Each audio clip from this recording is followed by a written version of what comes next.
Welcome to Warhammer 40,000 Lore to Sleep To.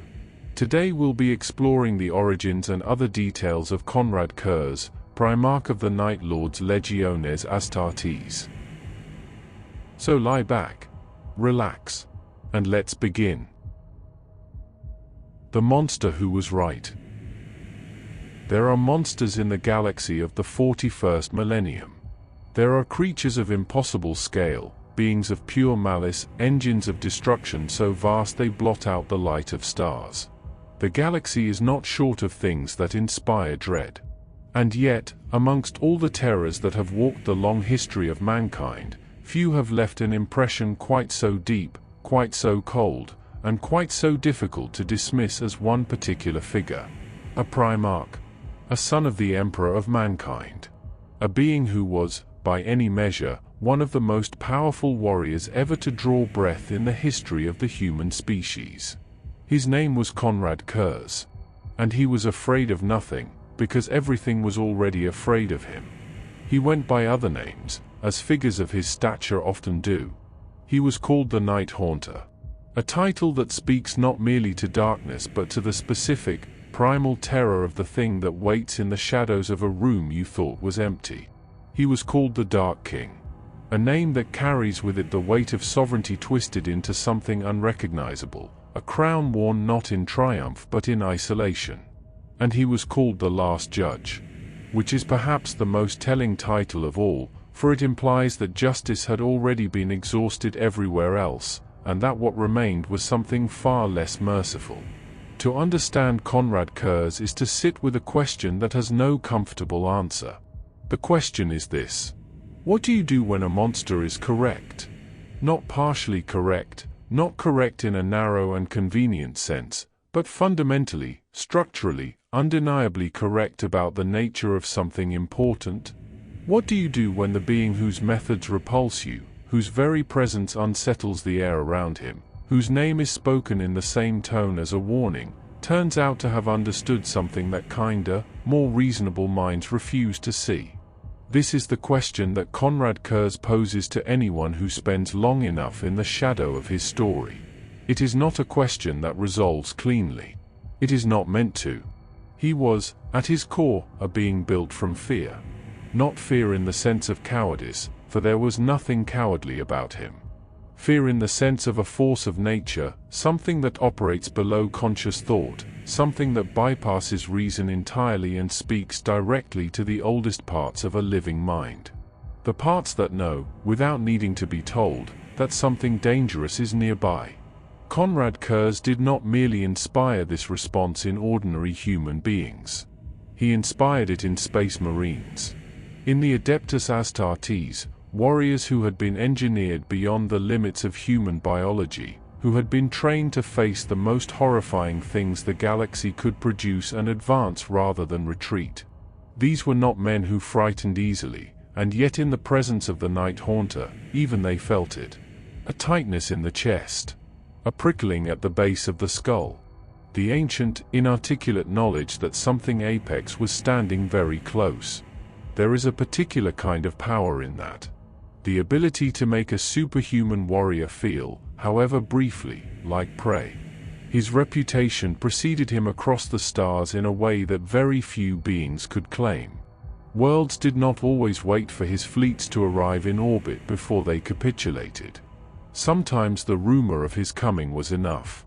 Word would travel, moving faster than any ship through the informal networks of traders and refugees and desperate communications, that the Night Lords were coming, that the Night Haunter was leading them, and worlds would simply cease to resist.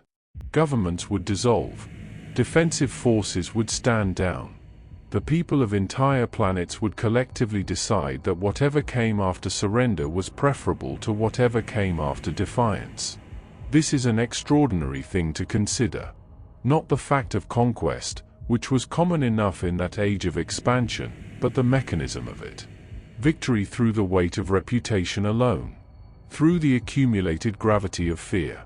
Curze himself understood this, and he understood it in a way that was almost philosophical in its clarity.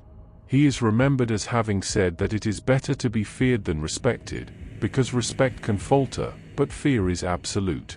The precise wording has varied across the sources that have preserved his words, as is often the case with figures from that distant era, but the sentiment is consistent. He believed in fear not as a tool of cruelty but as a tool of order, as a mechanism of control that was, in his view, more honest and more reliable than any other. Respect could be withdrawn. Affection could curdle. Loyalty could be tested and found wanting. But fear, genuine deep-seated fear, was a constant. It did not negotiate. It did not require maintenance. It simply was, and it held. This is where the philosophical dimension of Curze becomes inescapable. Because he was not simply a being who enjoyed the terror he inspired, though the question of his enjoyment is a complicated one. He was a being who had constructed an entire worldview around it. A coherent, internally consistent argument for why fear was the truest form of governance, the most reliable foundation for a stable society. He had arrived at this argument not through abstract theorizing but through direct, brutal, lived experience, the kind of experience that leaves marks that do not fade. His was a philosophy written in darkness, on a world that had taught him its lessons without mercy. And the terrible thing, the thing that sits at the center of every serious engagement with his story, is that he was not entirely wrong.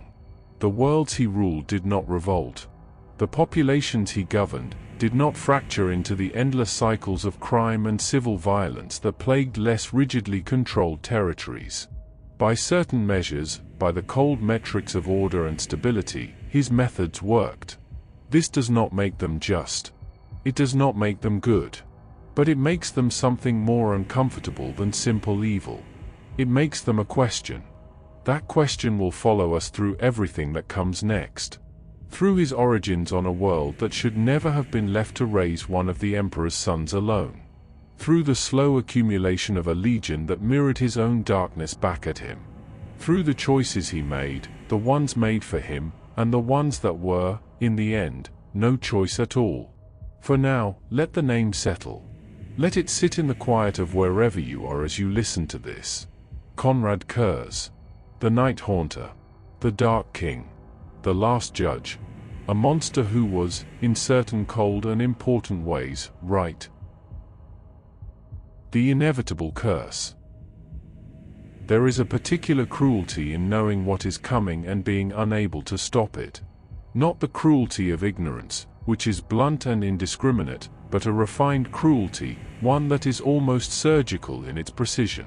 To see the future is, in the imagination of those who have never experienced it, a gift, an advantage, a source of power over circumstance. But the future that Konrad Curze saw was not the kind that invited action or offered the comfort of forewarning. It was the other kind. The kind that simply arrives, again and again, in the quiet moments and the dark hours, showing you what will happen with the flat indifferent certainty of something that has already been decided. Not a warning. A verdict. From the earliest period of his life that history has preserved any record of, Curze was visited by visions. They came to him in sleep, and they came to him waking, and over time the distinction between those two states became less meaningful than it might have been for someone whose inner world was less saturated with imagery that had not yet come to pass. He saw war on a scale that defied easy comprehension. He saw brothers turning against brothers. He saw the imperium of mankind, the great civilizational project to which he and his brothers were meant to be the crowning achievement, fracturing along lines so deep and so fundamental that no subsequent effort could fully repair them. He saw the Horus heresy, though he would not have had a name for it then. He saw it long before it happened, in the fragmented, non-linear way that visions tend to arrive, pieces of a picture assembling themselves slowly over years into something whose full shape was almost worse than any individual detail. And he saw his own death. This is worth pausing on, because it is easy to move past it too quickly in the catalogue of his sufferings. He saw the manner of his own end. He knew, with whatever degree of certainty his visions carried, that he would die, and he knew something of how and something of when, and he carried that knowledge for an extraordinarily long time before the moment finally arrived. Consider what that does to a person. Consider the weight of moving through the world with the image of your own death already resident in your mind, not as an abstract possibility, not as one outcome among many, but as a fixed point on a timeline you are simply moving towards. Consider every decision made, every relationship formed, every cause fought for, all of it conducted in the shadow of an ending you have already witnessed. For most people, the mercy of mortality is its uncertainty. You know it is coming, but you do not know when, and in that gap between knowing and not knowing there is room for hope, for planning, for the ordinary daily delusion that there is still time. Curze did not have that gap.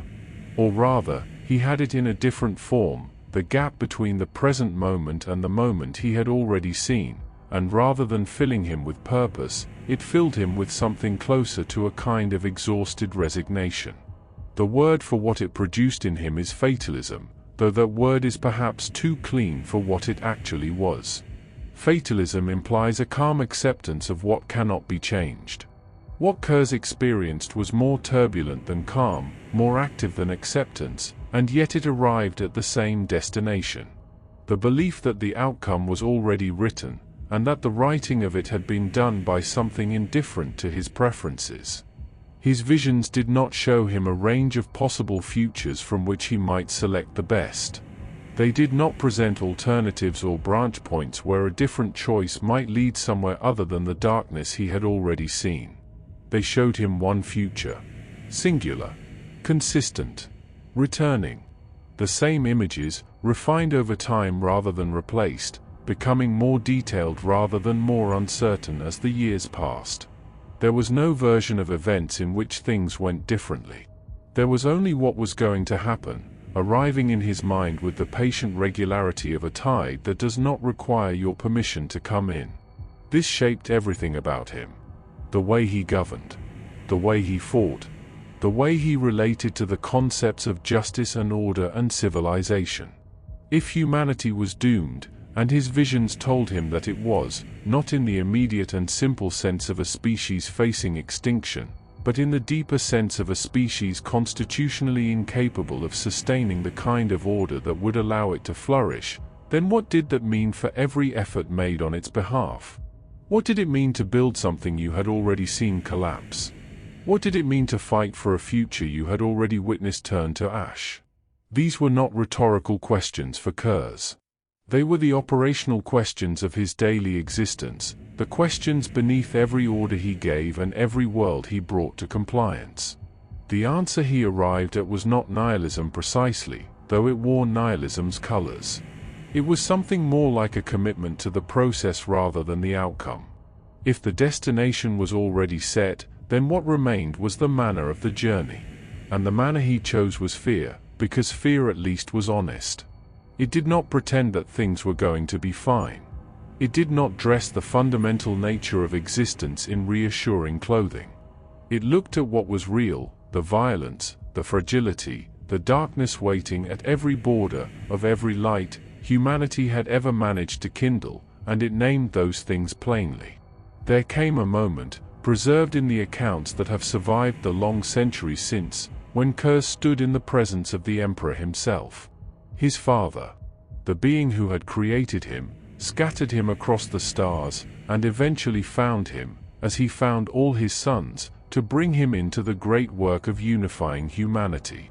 This meeting, which should perhaps have been something else, something warmer, became instead a confrontation with the visions that had defined Curze's entire existence. In the presence of the Emperor's luminous, overwhelming psychic presence, the visions did not recede. They intensified. And Curze's response was not words, or questions, or the kind of careful dialogue that might have addressed what was happening inside him. His response was to claw at his own eyes, as though the problem was in the seeing rather than in what was being seen. The gesture is terrible in its clarity. Here was a being of immense power and intelligence, a Primarch, one of the most significant individuals in human history, reduced in that moment to the most primal possible expression of a desire to stop perceiving. Not to understand. Not to argue. not to be reassured. Simply to stop seeing. Because the visions had never been a gift. They had always been a sentence. And sentences, once delivered, do not require your understanding to take effect. He never truly believed he had a choice. This is the thread that runs beneath everything else in his story, the quiet, constant note beneath the louder music of his campaigns and his crimes and his philosophy. He acted. He made decisions. He built a legion and led it across the stars and shaped worlds in his image. All of that happened. But underneath it, always, was the conviction that the shape of things had already been determined, and that he was not the one who had determined it. Whether he was right about that is a question the galaxy has never fully answered.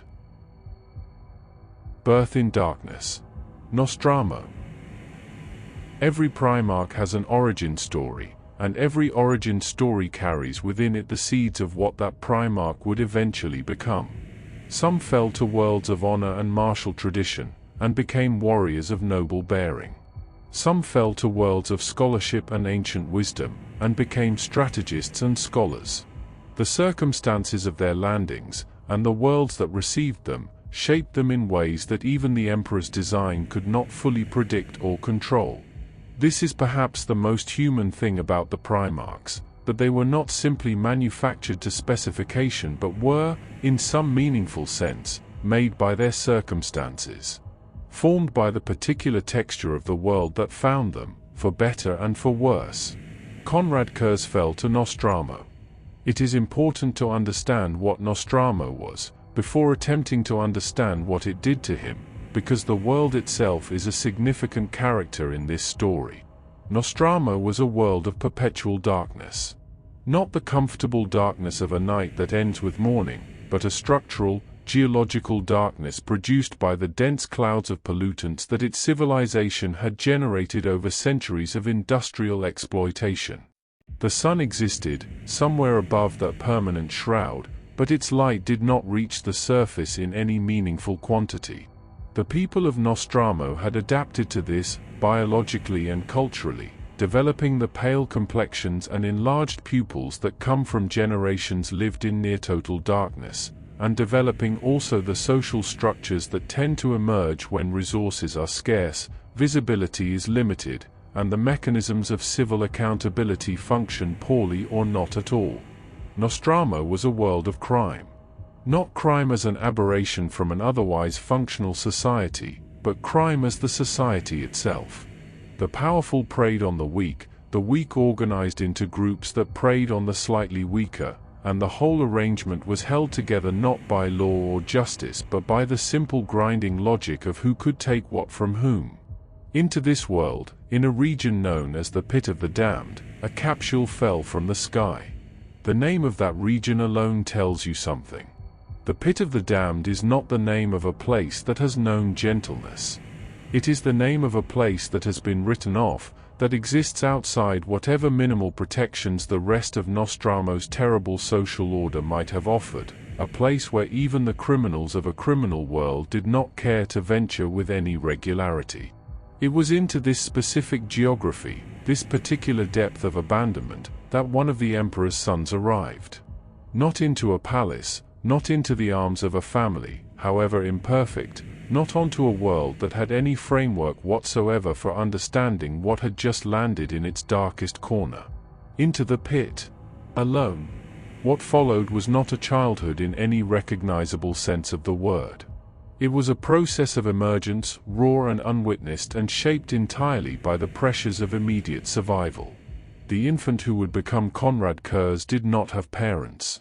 He did not have shelter provided by others, or food gathered for him, or the slow careful transmission of language and culture that turns a human infant into a human person. He had the pit. He had darkness. He had whatever his own extraordinary biology was capable of doing without instruction or support. He survived by consuming what the pit provided. This included, in those earliest and most desperate periods, other living things, and sometimes things that had recently ceased to be living. Cannibalism is a word that sits heavily in any account of this period, and it is mentioned here not to sensationalize but because it is foundational to something stranger and more significant that followed from it. Curze was a Primarch. His biology was unlike anything that had existed before him, engineered at a level of complexity that remains, even now, only partially understood. And one of the things his biology appears to have been capable of, in those early years, was something that has no clean scientific name but is sometimes described as the absorption of memory from consumed flesh. Whether this is literal, in the sense of a genuine biochemical transfer of information, or metaphorical, in the sense of a mind so acute and so attuned to its environment that it could reconstruct enormous amounts of information from minimal sensory input, is a question that the sources do not resolve. What the sources do agree on is the effect. Curze, consuming the dead of the pit, began to accumulate knowledge. Not formal knowledge, not the kind transmitted through language and instruction, but experimental knowledge, the kind that lives in the body rather than the mind. How to move. How to hunt. What was dangerous and what was not. The accumulated practical wisdom of lives lived in the darkness of Nostramo, transferred in the most direct and terrible way imaginable. He learned to communicate before he learned to speak. Sign language came first, developed apparently in isolation, a private system of gesture and signal that served the immediate purposes of navigation and survival before the apparatus of spoken language had fully developed. This detail is quietly remarkable. Language, in the conventional account of human development, is a social technology, something that emerges from interaction, from the need to convey meaning to another mind. Sign language developed in isolation suggests a mind already organizing itself for communication, already anticipating the need to convey information even before there was anyone to convey it to. It suggests a kind of forward thinking that sits oddly alongside the feral circumstances of his early life, a mind that was, even in its most desperate and primal phase, already doing something more than simply surviving.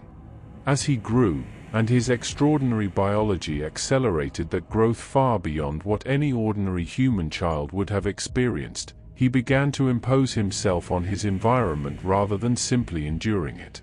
He built things. This is another detail that deserves to sit for a moment before being moved past. In the pit of the damned, from whatever materials the darkness provided, Curze constructed tools. Then traps. Then, eventually, vehicles assembled from the scavenged wreckage of whatever machinery had been discarded into the pit by the world above. The progression tells a story of a mind moving rapidly up through layers of capability, from the basic improvisation of immediate need, to the more complex and forward-looking project of engineering an environment that served his purposes.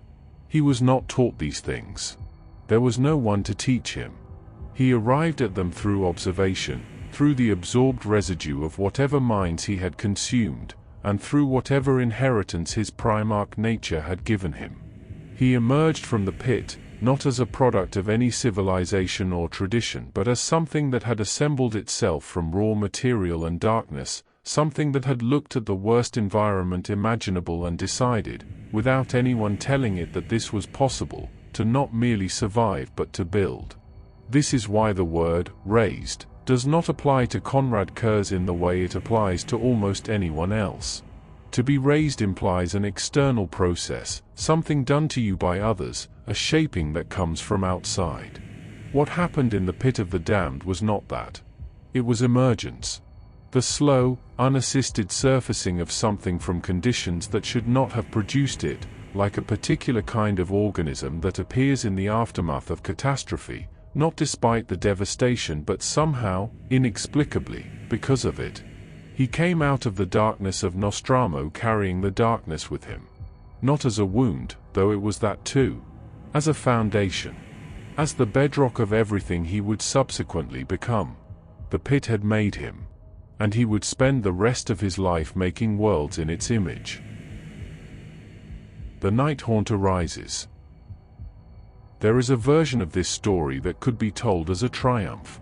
A being of extraordinary capability, emerging from conditions of absolute deprivation, choosing to turn his considerable power not towards his own enrichment or protection but towards the amelioration of suffering on a world that had known nothing but suffering for as long as anyone could remember. A figure who looked at a society built entirely on predation and exploitation, who understood it from the inside, who had survived its worst depths, and who decided that something had to be done about it. Told in a certain light, with certain details emphasized and others softened, this could be a story of heroism. It is not that story.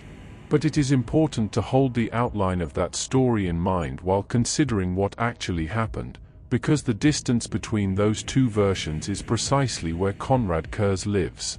He was not a simple villain. He was not a being who inflicted suffering carelessly or without purpose. He had a purpose. It was coherent. It was, by the measure he applied to it, extraordinarily effective. The fact that it was also something that reasonable people would recoil from does not make it less coherent or less effective. It simply makes it what it was. He emerged from the depths of Nostramo into the wider city above, and he began to work. The work he chose was the work of a vigilante, though that word, with its connotations of masked figures and principled restraint, does not quite capture what Curze actually did. A vigilante operates outside the law but generally within some privately maintained ethical framework, some sense of proportion, some line that is not crossed. Curze's framework was different. It was not built on proportion. It was built on effect. The question he was asking was not whether a given action was just in some abstract moral sense, but whether it produced the outcome he was working towards. And the outcome he was working towards was the cessation of crime. Not its reduction. Not its management. Its cessation. The complete and total elimination of predatory behavior from the streets of Nostramo cities. He understood, with the particular clarity of someone who had grown up entirely inside the logic of predation, that the criminal ecosystems of Nostramo were not maintained by ideology or preference. They were maintained by calculation. People committed crimes because crime was viable, because the rewards outweighed the risks, because the consequences of being caught were either absent or manageable. The existing structures of Nostraman society, such as they were, had never managed to change that calculation in any meaningful way. The risks had never been made high enough. The consequences had never been made severe enough. And so the calculation had remained the same, generation after generation, and the society had remained what it was. Curze changed the calculation. He found criminals. He found them with the tracking instincts he had developed in the pit, with the enhanced senses that his Primarch biology afforded him, with the knowledge of how Nostraman criminal life operated, that he had absorbed from the darkness of his early years. He found them, and he killed them, and then he did something that was not strictly necessary for the killing but was entirely necessary for the purpose. He displayed what remained. Bodies were arranged in public spaces in ways that communicated, clearly and without ambiguity, that something had changed on Nostramo. That the darkness, which criminals had always treated as their ally, their cover, their friend, now contained something they had not previously needed to account for. The flaying of criminals and the public display of their remains is a practice that history records from many different cultures across many different periods, and it has never been a comfortable practice to contemplate. It speaks to something very old about the relationship between fear and order, about the use of the body as a message, about the conversion of a person into a sign. Curze employed it systematically. The displays were not random or disorganized. They were, in their own way, deliberate and considered, positioned to be seen, arranged to communicate maximum information about the fate that awaited those who continued to behave as Nostramo had always behaved. He went further. The sounds of his work, the screams of those he found and dealt with, were broadcast. Transmitted across the city through whatever communications infrastructure Nostramo possessed, so that the auditory experience of his judgments reached far beyond those who were physically present to witness them. This was not incidental. This was integral to the method. The point was not merely to remove criminals from circulation, though that was part of it. The point was to saturate the population with the awareness that removal was happening. To make the darkness itself seem to scream. To ensure that no one in the city could be entirely certain, in any quiet moment, that what they were hearing was not the sound of consequences arriving for someone they knew, or might know, or might themselves eventually become. Consider the psychological environment this created. A city already accustomed to darkness and violence, now inhabited by something that hunted in that darkness with perfect efficiency and advertised its hunting in real time. The criminals of Nostramo had understood the darkness as a resource. Curze converted it into a liability. The cover that predators had relied upon became the medium through which their fates were announced to everyone who remained. The pyramid came later. It stands as perhaps the most significant single image associated with Curze's time on Nostramo, the one that most completely encapsulates both the achievement and the cost of what he did there. 7,000 corpses, arranged into the form of a throne, upon which he sat. The number is worth holding for a moment. 7,000 is not an incidental figure. It is not a rough approximation. It is a count, a specific and deliberate enumeration of the lives that had been ended in the process of bringing Nostramo's criminal order to its conclusion. The construction of the pyramid was not simply a display of power, though it was that. It was a kind of accounting. A physical record of the price that had been paid for what came next. And what came next was silence. Crime on Nostramo did not decline after the pyramid. It did not reach a new, lower equilibrium. It stopped. The sources that describe this period are consistent on the point, and they use language that conveys the quality of what the absence felt like. Not merely the fact of it. Streets that had never been safe became safe. Areas that had been entirely ceded to criminal activity became navigable. The populations of Nostramo's cities, who had spent generations organizing their entire lives around the management of a violence they could not escape, found that the violence had been removed. Not reformed. Not rehabilitated. Removed. By the measure Curze had set himself, this was complete success. He had posed a question, the question of whether absolute deterrence through absolute terror could produce a stable, ordered society, and Nostramo had answered it. The answer was yes. The proof of concept was as clear as it was disturbing. Fear, applied with sufficient consistency and sufficient severity, had done what nothing else had managed to do on that world in living memory. It had produced order. This is the moment at which Curze's philosophy solidified into something he would carry forward for the rest of his life. Not as an experiment to be evaluated and potentially revised, but as a demonstrated truth. He had tested his thesis against the hardest possible conditions, a world specifically structured to resist exactly this kind of intervention, and the thesis had held. Whatever else might be said about the methods, whatever moral weight might be assigned to the pyramid and everything it represented, the results were not in dispute. Nostramo was peaceful. For the first time in anyone's living memory, Nostramo was peaceful. And Konrad Curze sat at the top of 7,000 corpses and looked out at the quiet world he had made, and believed, with a certainty that no subsequent argument would ever fully dislodge, that he had found the only method that actually worked. The philosophy of fear. Philosophy is a word that tends to conjure images of quiet rooms and careful arguments, of ideas tested against one another in the abstract, of conclusions arrived at through the slow accumulation of reasoning rather than experience. Most philosophers have the luxury of developing their ideas at a distance from the consequences of those ideas.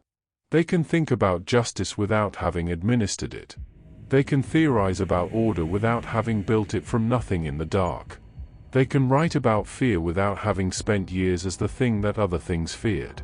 Konrad Curze was not that kind of philosopher. His ideas did not precede his experience. They grew out of it, directly and without intermediary, shaped by the specific texture of the world that had formed him and tested against the specific conditions of the world he had subsequently reshaped. When he arrived at a conclusion, it was not because the logic of an argument had led him there. It was because the reality of what he had lived through had demonstrated it to him, repeatedly and without ambiguity, until the conclusion was no longer a proposition to be considered but a fact to be applied. He believed that fear was superior to respect as a foundation for order. This was not a casual opinion or a rhetorical position adopted for effect. It was a considered, deeply held conviction arrived at through direct observation and direct experience. And his reasoning, followed carefully, is not without its own internal coherence. Respect, as Curze understood it, is a contingent thing. It is produced by behavior and it is sustained by behavior, which means it can be lost through behavior. A ruler who commands respect must continue to behave in ways that justify that respect, must continue to demonstrate the qualities that earned it, must remain, in the eyes of those who are respecting them, worthy of the esteem in which they are held. This creates a dependency. The ruler's authority becomes conditional on their continued performance of worthiness, and the judgment of whether that performance is adequate rests not with the ruler but with those being ruled. Respect, in this analysis, is a kind of power that is perpetually on loan, and the terms of the loan can be renegotiated by the lenders at any time. Fear does not work this way. Fear, once established with sufficient depth and consistency, does not require ongoing maintenance in the same sense. It does not evaluate the ruler's continued performance against some internalized standard of worthiness. It responds to the established pattern of consequence, to the demonstrated reality that certain behaviors produce certain outcomes. A population that fears its ruler does not need to be continually persuaded that the ruler deserves authority. The authority is not a matter of deserving. It is a matter of fact. And facts, unlike assessments of worthiness, are stable. This is the core of the doctrine, and stated plainly it has a cold, geometric logic to it. But Curze's philosophy was not simply about the utility of fear as a controlling mechanism. It contained a further argument that is less often engaged with seriously, and which is in some ways more interesting than the doctrine of fear itself. It was an argument about honesty. He believed that governance built on fear was more honest than governance built on any other foundation, because it acknowledged what governance actually was. Every form of political authority, in Curze's analysis, ultimately rested on the capacity for violence. Every law was, at its foundation, a statement about what would happen to those who violated it, and that statement was always, in the end, a statement about force. The elaborate structures of consent and representation and legitimacy that more conventionally minded rulers preferred were, in his view, a form of decoration applied over this fundamental reality. They made the underlying truth more palatable without changing it. They allowed rulers and ruled alike to pretend that authority was something other than organized force, when in fact it was always, underneath everything, exactly that. Fear, applied directly and transparently, removed the pretense. It said clearly and without ornamentation what every system of governance was ultimately saying in more obscure terms. And Curze believed that this clarity was a virtue. Not a comfortable virtue, not a virtue that made anyone feel good about the arrangement, but a virtue nonetheless. The honesty of the explicit over the dishonesty of the implicit. What follows from this, and what is sometimes overlooked in accounts of his methods that focus primarily on their brutality, is that Curze did not believe in indiscriminate terror. He had developed, on Nostramo and subsequently, something he understood as a principled approach to the application of fear. The distinction he drew was between terror deployed against the guilty, and terror deployed against the innocent, and he held to that distinction with a consistency that his critics frequently failed to acknowledge. His targets were criminals. His victims, in the specific sense of those who bore the full weight of his methods, were those who had themselves inflicted suffering on others. The ordinary population of the worlds he governed were not the subjects of his terror in the same direct sense. They were its witnesses, and its beneficiaries. This distinction gave rise to what the sources sometimes call the laws of the Haunter, the early codification of Curze's approach to governance on Nostramo. These were not sophisticated legal documents in the manner of civilized systems. They were something simpler and more direct. They were statements about what behavior would be tolerated and what would not, stated in the plainest possible terms, with the consequences for violation made equally plain. There was no ambiguity in the laws of the Haunter. There was no room for interpretation or appeal. There was only the law and the consequence was not a fine or a period of incarceration. The consequence was Curze. The intended population for this system was, in Curze's understanding, not primarily the criminals themselves. By the time someone had violated the law sufficiently to attract his personal attention, the educational function of the system had already failed for that individual. The intended population was everyone else. The ones who were considering a criminal act and choosing not to pursue it because of what they had seen happen to those who had. The ones whose calculation had been changed by the demonstrated reality of consequences. The laws were not for the guilty. They were for the not yet guilty, the ones who could still be reached by the weight of what they knew would happen if they made a different choice. This is the argument of deterrence, stripped to its most uncompromising form. It is an argument that has been made, in less extreme versions, by every society that has ever used public punishment as a tool of social control. Curze simply followed it to its logical endpoint without stopping at the points where other, more squeamish theorists had chosen to turn back. He called it terror without violence when possible. This phrase captures something important about how he understood his own project. The ideal outcome was not the act of terror but its anticipation.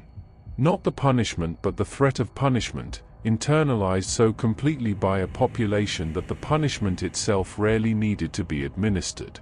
A world governed by the laws of the Haunter, functioning as intended, would be a world in which the Night Haunter almost never needed to act, because the knowledge of what he was capable of was sufficient to maintain the order he required. Nostramo, at its most stable, approached this ideal. The streets were quiet not because Curze was perpetually active in them but because the streets remembered what had happened when they were not quiet. Memory was doing the work that presence no longer needed to do. Fear had been so thoroughly established that it had become, in a sense, self-sustaining. He looked at this and he did not see a compromise or a necessary evil, or a temporary measure to be replaced by something better when circumstances permitted. He saw a solution. He saw the answer to the question of how order is maintained, in a species that is constitutionally inclined towards disorder. He saw himself as correct, not in the tentative way of someone who suspects they might be right, but in the settled unshakable way of someone whose conclusions have been validated by the only test that ultimately matters, which is the test of reality. This certainty would travel with him off Nostramo and into the wider galaxy. It would shape the legion he built and the campaigns he led and the choices he made when more conventional options were available. It would survive encounters with brothers who disagreed with him, with an emperor who did not sanction his methods, with evidence that his approach produced results that others found unacceptable. It was not a certainty that evidence could easily dislodge, because it was not a certainty that had been built on argument. It had been built on Nostramo. And Nostramo had worked. He was right, he believed. He had always been right. And the tragedy of Konrad Curze is not that a wrong man was certain he was correct. It is that a man who was, in certain cold and important ways, genuinely right, was also wrong in ways he could never bring himself to examine. Reunion with the Imperium. Every Primarch's reunion with the Emperor is a significant moment in the history of the Great Crusade, and each one carries its own particular quality. Some were joyful. Some were tense. Some were complicated by the circumstances of the Primarch's upbringing, by the world that had shaped them, by the gap between what the Emperor had designed and what the universe had actually produced. The reunions were not meetings between equals exactly, but they were not simple encounters between a creator and a creation either. They were something more layered than either of those framings suggests, meetings between a father and sons who had grown up without him, sons who had formed themselves in his absence and who carried the marks of that formation in ways that could not simply be set aside because the reunion had finally occurred. Curze's reunion carried the particular weight of everything that Nostramo had made him. He came to the Emperor not as a blank surface to be written on but as something already fully formed, already possessed of a complete and tested philosophy, already certain in ways that certainty is perhaps most dangerous, which is to say certain without any recent experience of being wrong. He had governed a world. He had solved, by his own measure, the problem of order on a planet specifically designed by its own history to resist solution. He arrived at his father's side as someone who had already proved, to his own satisfaction, that he knew how things worked. What he found when he encountered the legion that bore his genetic inheritance was a group of men who had, in his absence, developed along lines that were brutal even by the standards of an age that was not short of brutality. The warriors who would become the Night Lords had been drawing from Nostramo for their recruits since the legion's earliest days, as was the practice with all the legions, drawing from the homeworld of their Primarch to form the core of their fighting force. And Nostramo, being what it was, had provided the kinds of men that Nostramo produced. Hard men. Damaged men. Men who had grown up inside the logic of predation and violence and who had survived that upbringing by developing the qualities that survival in such an environment required. Men who were not, in any conventional sense, gentle. A legion is shaped by its recruits as much as its recruits are shaped by the legion. The training and the gene seed and the long process of transformation that converts a human being into a space marine are powerful forces, and they impose a significant degree of uniformity on the raw material they work with. But they do not erase what was there before entirely. The experiences that formed a person before their transformation remain, somewhere beneath the augmented biology and the conditioning, as a substrate that colors everything built on top of it. The Night Lords, recruited from Nostramo's darkest corners, carried that substrate with them into everything they did. Their approach to war was already distinguished by an emphasis on psychological impact, on the deliberate cultivation of fear in enemy populations, on methods that went somewhat beyond what other legions considered necessary or appropriate. Then Curze arrived, and what had been a tendency became a doctrine. He recognized in them, immediately and without difficulty, the same fundamental orientation that he himself had developed on Nostramo. They understood, as he understood, that fear was a force multiplier. That an enemy paralyzed by terror before the first blow was struck, was an enemy already partially defeated. That the spectacle of what happened to those who resisted was itself a weapon, potentially more effective than any physical armament, because it acted not just on those who directly experienced it but on everyone who heard about it afterwards. The Night Lords had arrived at a version of this understanding independently, shaped by the same source material that had shaped their Primarch. When Curze took command, he did not need to teach them a new way of thinking. He needed only to confirm and amplify what they already believed. He renamed them. The legion that had existed under a more generic designation became the Night Lords, a name that anchored their identity explicitly to the darkness and the fear that darkness carried. The name was not merely a label. It was a statement of purpose, an announcement of what this legion was for, and how it intended to operate. Other legions had names that spoke to nobility, to strength, to the qualities of light and honor and martial excellence. The Night Lords announced themselves as creatures of the dark. This was not an accident or an oversight. It was a choice, made deliberately, and it tells you something about how Curze understood the Legion's role in the larger project of the Great Crusade. The expansion of Nostraman recruitment under his direct leadership is perhaps the most consequential structural decision of his primarchship, and it is the point at which something that might have remained a manageable tendency began to become something more systemic and more difficult to correct. The decision to draw primarily, and then almost exclusively, from Nostramo for new Legion recruits was, in practical terms, a decision about what kind of men the Night Lords would continue to be made of. And Nostramo, particularly as Curze's rule there had stabilized the surface behavior of the population without in any meaningful sense changing the underlying character of its people, was producing men of a very specific type. They were not simply hard or experienced with violence. They were men who had grown up in an environment where predation was the baseline social logic, where cruelty was not an aberration but a tool, where the strong taking from the weak was not a failure of civilization but its operating principle. The surface of Nostramo had been quieted by fear. But quiet surfaces do not necessarily indicate transformed depths. The men being recruited into the Night Lords were Nostramans in the full sense of the word, carrying with them the worldview that Nostramo had installed in them before Curze's order had imposed its silence on the planet's streets. Curze's legion was therefore not being built from men who had been redeemed by the order he had created. It was being built from men who had been suppressed by it. And there is a significant difference between the two.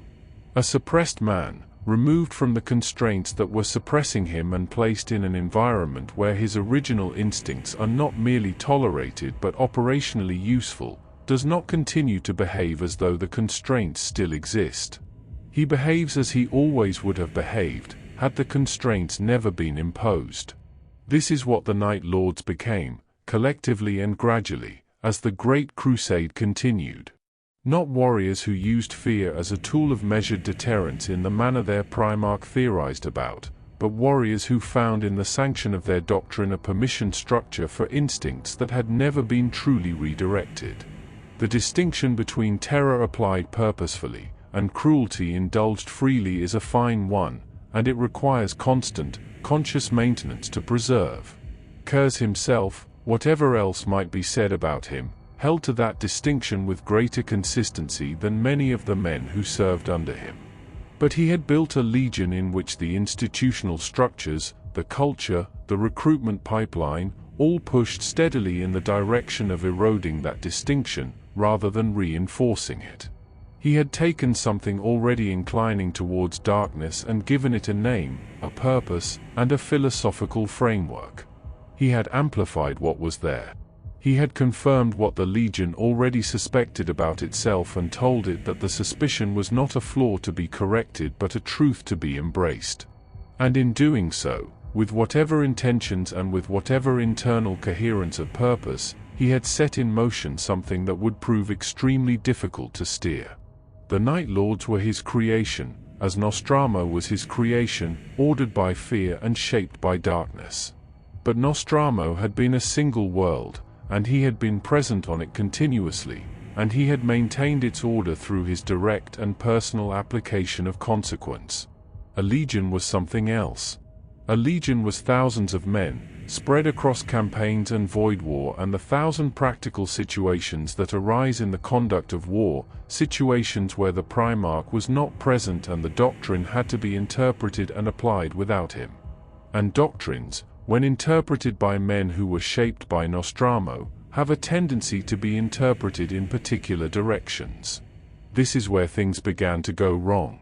Not dramatically, not all at once, not in a single identifiable moment of failure, but structurally, in the way that the foundations of a building can begin to shift before anything visible happens to the walls.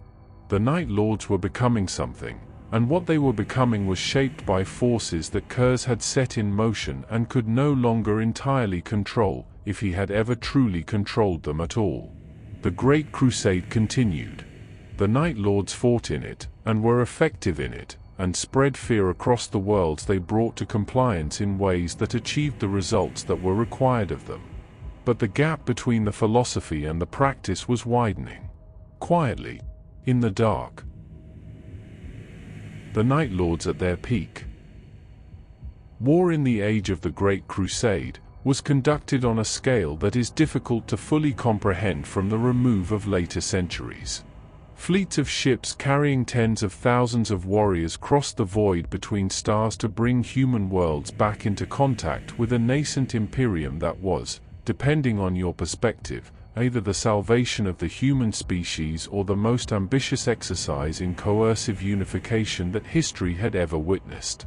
The warriors of the Legiones Astartes were the instruments of this project, each legion contributing its particular character and capability to the larger enterprise, each Primarch shaping his legion's approach to war in ways that reflected his own nature and his own understanding of what war was ultimately for.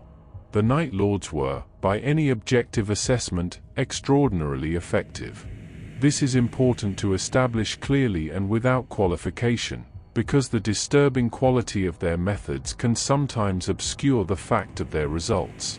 They won consistently, efficiently, and often with a speed that other legions could not match, because other legions were still fighting when the Night Lords' work was already done. The mechanism of their effectiveness was not superior numbers or more advanced war gear, or some tactical innovation in the conventional sense. It was the systematic destruction of the enemy's will to resist before the physical destruction of the enemy's capacity to resist had been completed, or in many cases even meaningfully begun. Fear was their primary weapon. Everything else was in service of it. The sonic warfare employed by the Night Lords in this period represents one of the most psychologically sophisticated military doctrines in the history of the Great Crusade, and it is one of the aspects of their operations that most clearly bears the philosophical fingerprints of their Primarch. Sound, as a weapon, operates differently from most conventional armaments. A bolt, a round, or a blade addresses itself to the body. Sound addresses itself to something older and less rational, to the parts of a living mind that process threat before the conscious faculties have had time to engage. Certain frequencies, certain volumes, certain qualities of sound trigger responses in biological nervous systems that bypass deliberate thought entirely. The Night Lords understood this and exploited it with considerable sophistication. Their approach to sonic warfare was not simply a matter of producing loud noises to disorient an enemy, though disorientation was part of it. It was a carefully considered program of auditory assault, designed to produce specific psychological states in target populations over time. Low frequencies that the ear could not quite resolve into distinct sounds but that the body registered as a persistent, sourceless dread. Higher frequencies delivered in irregular patterns that prevented the nervous system from habituating to them and achieving any degree of calm. Recordings, broadcast across planetary communication systems before a single Night Lord's vessel had entered visual range of a world, of sounds whose specific character communicated unambiguously that something was coming, and that what was coming had been here before, and that what had happened on those previous occasions was the relevant context for what was about to happen now. This last element, the use of recorded sound as a vehicle for reputational communication, connects directly to Curze's earliest methods on Nostramo, where he had broadcast the sounds of his work across the city to ensure that the population understood what was happening in their darkness. The principle was identical, scaled from a single city to entire planetary populations. The Night Lords were not simply announcing their arrival. They were transmitting a very specific emotional experience, the experience of already knowing, before anything had happened, that resistance was not merely inadvisable but cosmically futile.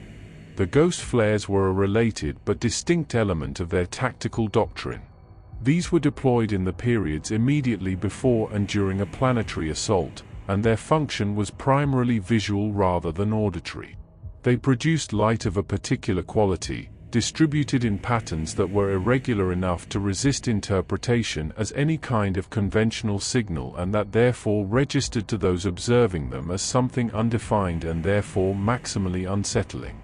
The human mind, encountering something it cannot categorize, tends to resolve the uncertainty in the direction of its existing fears. A population that had already been subjected to weeks of sonic preparation and whisper campaigns, suddenly seeing their sky populated with lights that meant nothing they could name, was a population whose imagination had been handed the tools to terrorize itself far more effectively than any external force could manage directly. The Whisper campaigns were perhaps the most operationally subtle element of the Night Lord's pre-assault doctrine, and they are the one that most clearly required significant planning and intelligence gathering in advance of any engagement. Weeks or months before a Night Lord's fleet arrived in a system, agents and advance operatives would have already been at work on the target world, introducing into the population's information networks a carefully managed flow of stories. Not fabrications exactly, or not entirely fabrications. Stories drawn from the Night Lord's actual history of operations, from the genuine record of what had happened on worlds that had resisted them, introduced into local contexts in ways that made them feel immediate and relevant rather than distant and abstract. The art of a Whisper campaign is not in the content of the Whispers but in their apparent credibility and their timing. Information that arrives looking like rumor, from sources that seem independent of one another, that corroborates itself across multiple channels without appearing coordinated, is information that a population tends to believe in a way that it would not believe the same content delivered as an official announcement. The Night Lords were skilled at manufacturing this apparent spontaneity. By the time their fleet actually arrived, a significant portion of the target population had already been living inside a narrative of Night Lord's inevitability for long enough that the arrival confirmed rather than initiated their fear. The battle, in psychological terms, was already partially concluded. The Shadow Courts represented a more formalized extension of this psychological doctrine into the post-conquest phase of Night Lord's operations. Where other legions might establish conventional military governance structures over newly compliant worlds, leaving local administrative systems largely intact and focusing on ensuring compliance at the level of planetary leadership, the Night Lords introduced something more pervasive. Shadow Courts were essentially systems of distributed surveillance and consequence, informal networks through which information about dissent and non-compliance was gathered and acted upon, not through conventional judicial processes but through the kind of unannounced, untraceable visitation that Curze had practiced on Nostramo. The effect was to extend the psychological experience of Night Lord's occupation beyond the formal structures of governance into the texture of daily life. On a world administered by Shadow Courts, compliance was not simply a matter of avoiding obviously prohibited behaviors.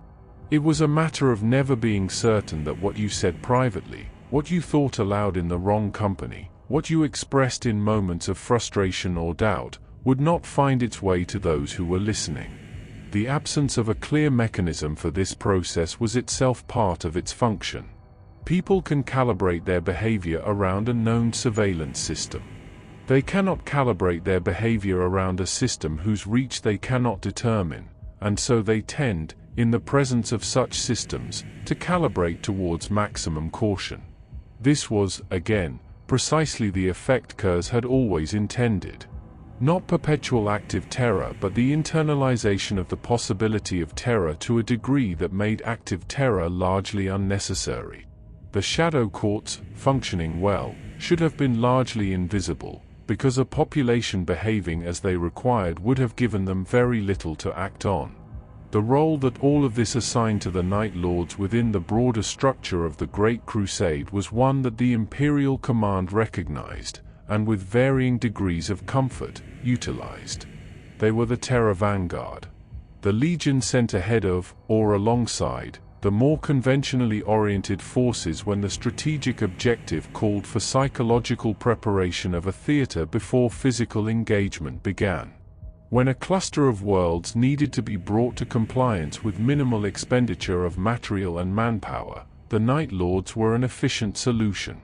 The disruption they caused to enemy morale and cohesion multiplied the effectiveness of whatever conventional forces followed them, allowing engagements to be concluded at a fraction of the cost they would otherwise have demanded. The Imperial Command found them useful. This is the restrained way of saying that the Imperium was willing to accept what the Night Lords were, in exchange for what the Night Lords could do, and that this acceptance was itself a kind of sanction, a structural endorsement of methods that individual commanders might personally have found distasteful. The Night Lords did not operate in secret or in defiance of imperial doctrine. They operated as an acknowledged instrument of it, deployed deliberately and with full awareness of how they worked and what they left behind on the worlds they passed through. What they left behind was order, and silence, and populations that had learned, in the most direct possible way, the lesson that Curze had been teaching since Nostramo. That resistance was not worth the cost. That compliance, however it felt, was preferable to the alternative. The methods were disturbing. The results were not in dispute. And in the cold arithmetic of a galaxy being unified by force, results had a way of making disturbance seem, if not acceptable, then at least manageable. For a time. Growing tension with his brothers. The Primarchs were, in the most literal biological sense, brothers. They shared a father, and they shared the extraordinary inheritance that father had written into their genetic material, and they had been designed, at least in part, with the intention that they would function as a coherent leadership structure for the greatest military and civilizational project in human history. The assumption embedded in their creation was that beings of sufficient intelligence and sufficient capability, united by a common purpose and a common origin, would be able to work together in ways that transcended the ordinary frictions of personality and philosophy. This assumption turned out to be wrong, as assumptions about the capacity of extraordinary individuals to transcend their own natures often do. The Primarchs disagreed with one another. They disagreed about strategy and about doctrine, about the proper relationship between the Imperium and the worlds it absorbed, about what the Great Crusade was ultimately for, and what kind of civilization it was building towards. These disagreements were, for the most part, managed through the ordinary mechanisms that beings of great ego and great capability have always used to manage disagreement. Through argument and negotiation, and the occasional sullen deferral to hierarchy. The Emperor, when present, provided a focal point that kept the centrifugal forces of Primarch personality in some degree of check. When he was absent, which was increasingly the case as the crusade expanded and the distances involved made his direct oversight impossible, those forces had more room to operate. Konrad Curze had always occupied an uncomfortable position within the Brotherhood. His methods were known and they generated unease even amongst brothers who were themselves not strangers to violence. The distinction that mattered was not simply one of degree, not simply that the Night Lords were more brutal than other legions, though that was true by any measure. The distinction was philosophical. Other legions, however ruthless in practice, generally operated within a framework that acknowledged conventional moral categories and located their own actions within those categories, even when those actions were extreme. Curze did not. He had a different framework entirely, one that did not locate fear and terror as regrettable necessities but as affirmatively correct instruments. This was not a difference that could be easily bridged by goodwill or mutual respect, because it was not a difference about methods. It was a difference about what methods were for. Rogel Dorn was, in many respects, precisely the kind of Primarch whose existence made Curze's position within the Brotherhood most uncomfortable. Dorn was a being defined by forthrightness and by an unwavering commitment to what he understood as duty and honor, qualities that were entirely genuine and entirely without pretense, which made them harder to dismiss than the same qualities in someone more performative. He did not dislike Curze in the casual political sense of finding him inconvenient or professionally difficult. He found him, at a more fundamental level, wrong. Not wrong about tactics or strategy, but wrong in the sense of representing something that the Imperium should not be. A flaw in the project. A darkness that was incompatible with what the Great Crusade was supposed to be building. Curze, for his part, found in Dorn exactly the kind of certainty that he himself possessed, directed at entirely opposite conclusions, and there is perhaps nothing more frustrating to a man certain of his own correctness than another man equally certain of the opposite. Their conflicts were not the productive disagreements of minds that respected each other enough to be changed by engagement. They were the grinding unresolvable collisions of two incompatible worldviews, each of which was internally coherent and neither of which had room for the other. Fulgrim presented a different kind of friction. Where Dorn's objections to Curze were moral and structural, Fulgrim's were more personal and more aesthetic. Fulgrim was a being in love with excellence and beauty, with the perfection of form and expression, and he found in the Night Lord's methods something that offended him at a level that was almost sensory. The deliberate cultivation of ugliness as a tool, the use of horror as a mechanism, the embrace of darkness as an identity, these things struck Fulgrim as a kind of willful failure of imagination, a choice to be base when one could be transcendent. His distaste was genuine, and he expressed it with the particular sharpness of someone whose aesthetic convictions are as strong as another person's moral ones. These tensions might have remained within the bounds of the functional, managed through the ordinary structures of the Legion hierarchy, had it not been for a decision that Curze made in this period that revealed the degree to which his isolation was already more complete than the surface of his relationships with his brothers suggested. He shared his visions. He had carried the visions for his entire life. He had never, as far as the sources indicate, found a means of resolving or escaping them. They had simply continued, as they had always continued, showing him the same futures with the same unrelenting consistency. And at some point, in circumstances that the historical record does not fully reconstruct, he chose to share what he had seen with some of his brothers. To tell them, in whatever terms he could find for experiences that did not translate easily into language, what the vision showed, what was coming, what the Great Crusade was building towards and what it would eventually produce.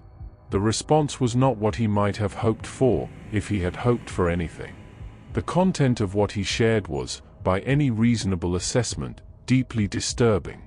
He was describing the eventual betrayal and fracturing of the Brotherhood, the destruction of much of what the Crusade had built, the deaths of brothers whose deaths had not yet happened but whose faces he had already seen in the moment of their ending. For a brother to hear these things from another brother was to be placed in an impossible position. To believe them was to accept a version of the future that was intolerable. To disbelieve them was to treat the sharer as either deluded or manipulative. Most of his brothers chose, in various ways and with varying degrees of gentleness, not to believe. And this choice, however understandable, represented a form of rejection that went beyond ordinary disagreement. Curze had offered something genuinely private, genuinely painful, the most intimate content of an inner life that had been shaped entirely by what he had seen and could not unsee, and it had been received as either delusion or threat. The sharing of the visions was a betrayal of trust, not in the sense that Curze had done something wrong in sharing them, but in the sense that the act of sharing had exposed a vulnerability and the exposure had not been met with the care that vulnerability requires. After this, the isolation deepened. Not suddenly, not in a single break, but in the gradual way that relationships erode when the attempts at connection fail, when the distance between two people's experience of reality becomes apparent and neither has the means to bridge it. Curze withdrew further into the company of his legion and the privacy of his certainties. The Brotherhood continued around him, with all its politics and its alliances and its ongoing frictions, but he was increasingly an observer of it rather than a participant in it. The violence came, as violence tends to in situations where isolation and frustration and the fundamental incompatibility of worldviews have been accumulating without resolution for long enough. The sources record instances of physical confrontation between Curze and his brothers, the specific, terrible spectacle of beings capable of leveling fortresses applying that capability to one another in moments where the ordinary structures of restraint had ceased to function. These were not formal duels or sanctioned contests. They were the eruptions of tensions that had nowhere else to go, the physical expression of conflicts that words had failed to resolve. Primarch-on-Primarch violence was extraordinary in this period, not because the Primarchs lacked the capability for it, but because the consequences of it, the potential for catastrophic damage to the Crusades' leadership structure, generally imposed a powerful pragmatic restraint on whatever personal animosities existed. When that restraint failed, when the violence happened anyway, it was a signal that something had moved beyond the manageable. It was evidence that the ordinary mechanisms of conflict resolution had been exhausted. For Curze, these moments were not simply episodes of anger or loss of control, though they may have contained elements of both. They were confirmations. They confirmed what the visions had always told him, that the Brotherhood was not what it appeared to be, that the unity it presented was a surface over something far less stable, that the fracture he had already seen was not a distant possibility but a present reality, waiting for sufficient pressure to become visible. Every conflict with a brother was, in his understanding, a preview of what was coming. Every moment of genuine hostility was the heresy announcing itself early. He did not belong. This is the conclusion that the evidence of this period points to, and it is one that Curze himself appears to have arrived at. Not in the sense that he wished to leave, not in the sense that he had a better place to go, but in the deeper and more painful sense that the Brotherhood had never truly had room for what he was. He was too dark for a project that, whatever the reality of its methods, maintained an image of itself as noble and purposeful, and tending towards something better. He was too honest, in his particular way, about what the Imperium actually was and what it was actually doing, for brothers who preferred the more flattering version of the same story. He was the thing that the mirror shows when you look at it too directly. And mirrors of that kind are rarely thanked for their accuracy. The breaking point. Nostramo destroyed. There are moments in a life that function as thresholds. Moments after which the person who existed before cannot be fully recovered, not because they have been destroyed exactly, but because something has been done that cannot be undone, some line crossed that cannot be uncrossed, some door closed that will not open again from the other side. These moments are not always dramatic in their immediate appearance. Sometimes they look, from the outside, like simply one more decision in a long sequence of decisions. It is only in retrospect, in the longer view of what comes before and what comes after, that their true weight becomes apparent. The destruction of Nostramo was not one of those quiet moments. It was unambiguous in its enormity from the instant it occurred.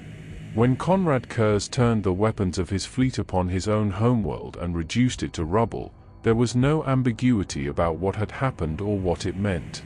There was no interpretation required. A Primarch had destroyed the world that had made him, the world that served as the recruiting ground for his legion, the world that bore his name in the histories of the Crusade as the origin point of the Night Lords. He had ended it. Deliberately. With full knowledge of what he was doing and with access to all the alternatives that a being of his capability and authority could have chosen instead. The question of why is the one that the sources have never fully resolved, and perhaps that is appropriate, because the answer is not simple and does not resolve into a single clean explanation. There are several layers to it, each of which is true in its own way, and the full picture requires holding all of them simultaneously. The most immediate layer is the one that concerns what Nostramo had become in the years since Curze had left it to join the Great Crusade. The order that he had imposed on the planet through the systematic application of fear had been a function, in significant part, of his personal presence. He had been the consequence that the fear was premised on. He had been the thing that arrived when the deterrent failed. In his absence, the deterrent had continued to function for a time, sustained by the memory of what he had done and the reasonable assumption that he might return. But memory fades, and reasonable assumptions are eventually tested, and Nostramo without Curze had gradually, then accelerating, reverted towards the nature that had always been latent beneath the surface of his imposed order. The criminal hierarchies had re-established themselves. The predation that had defined Nostraman society before his emergence had crept back into the streets and the corridors of power that he had temporarily cleared. And this re-emergence had fed back into the Legion's recruitment pipeline in a particularly damaging way. The men being drawn from Nostramo in this later period were not even the suppressed criminals of the earlier recruitment, men whose instincts had been held in check by genuine fear. They were men who had grown up in a society that had shaken off its fear and returned to its default settings, men who had been formed by the full, uninhibited logic of Nostraman predation without even the restraining influence of the Night Haunter's shadow over them. The Legion was being contaminated at its source. The recruitment pipeline that Curze had established, which had always carried the risk of producing soldiers whose instincts ran ahead of their doctrine, was now producing something worse. And Curze, surveying what his homeworld had become and what it was putting into his Legion, made his decision. This is the practical layer. It has a certain cold logic to it, the logic of a commander identifying a structural problem with his fighting force and taking decisive action to address it. Seen in this light, the destruction of Nostramo is a military decision, brutal in its execution but coherent in its reasoning. If the source of the contamination cannot be reformed, remove the source. It is the same logic he had applied on Nostramo itself when he was young, the logic of consequences that are severe enough to be decisive rather than consequences that are moderate enough to be endured. But there is a second layer beneath the practical one, and it is less comfortable to examine. Nostramo was not simply a recruitment problem. It was the origin. It was the place whose darkness had made him, whose suffering had shaped his philosophy, whose streets had provided both the laboratory and the proof for everything he had subsequently believed and done and built. To destroy Nostramo was not simply to close a recruitment pipeline. It was to perform an act of extraordinary symbolic violence against his own history. He was burning the evidence. Not in the sense of concealment, not in the sense of trying to make people forget what had happened there, but in a deeper and more personal sense. He was removing from the galaxy the physical location of everything that had preceded his certainties, the place where he had been something other than the Night Haunter, the place where the philosophy had not yet been complete and the man had not yet been fully formed. Whatever ambivalence he had ever felt about what Nostramo had made him, whatever residual complexity existed in his relationship to his own origins, the destruction of the planet was the final foreclosure of that ambivalence. You cannot be uncertain about the world that formed you if the world no longer exists. This is the act of someone cutting off a retreat. Not because retreat was likely or even seriously contemplated, but because the existence of the possibility had become, at some level, intolerable. Nostramo's standing was Nostramo as an alternative, as a context, as a reminder that he had come from somewhere and that the somewhere had a texture and a history that complicated the clean lines of his philosophy. Nostramo destroyed was simply the past, closed and irreversible, demanding nothing. There is also the matter of what the destruction communicated to the Legion. The Night Lords had been recruited from Nostramo. Many of them had been born there, had grown up in those dark streets, carried the specific memories of that specific world as part of whatever private interior life a space marine maintains beneath the conditioning and the doctrine. Their Primarch had just destroyed that world. He had made the decision, unilaterally and without consultation, to end the place that many of them understood as home in whatever attenuated sense that word applied to them. The effect was not grief, or not primarily grief. It was the removal of the last anchor. Nostramo had been, without anyone quite articulating it in these terms, a reference point. A place that existed independently of the Legion, that had its own continuity and its own history, that connected the Night Lords to something outside themselves and outside the endless, self-referential logic of the campaign. With Nostramo gone, there was nothing outside the Legion. There was only the Legion, and its doctrine, and its Primarch, and the darkness that all three shared. The last external point of reference had been eliminated. The last restraint, thin as it was, had been cut. The Imperium's response to the destruction of Nostramo is in its own way, as revealing as the act itself. There was no formal punishment. There was no tribunal, no stripping of command, no significant official consequence of the kind that the destruction of an inhabited world might reasonably be expected to produce within any system of governance that took its own stated values seriously. What there was instead was isolation, a distancing, a quiet, structural marginalization that communicated clearly enough that something had shifted in the relationship between Curze and the wider imperial project, without any of the parties involved being required to name explicitly what had shifted or why. This response is troubling in ways that extend beyond the specific case of Curze. It suggests that the Imperium, in this period, was operating with a set of priorities that did not, in practice, include the kind of accountability that its stated values implied. A Primarch had destroyed his homeworld. The response was to look away. The calculus being performed was evidently one in which the operational value of the Night Lords, and perhaps the complexity of confronting a Primarch directly over an act of this magnitude, outweighed whatever commitment to consequence might have been applied to anyone with less power and less utility. For Curze, this response can only have confirmed something he already believed: that the Imperium's values were not what they claimed to be.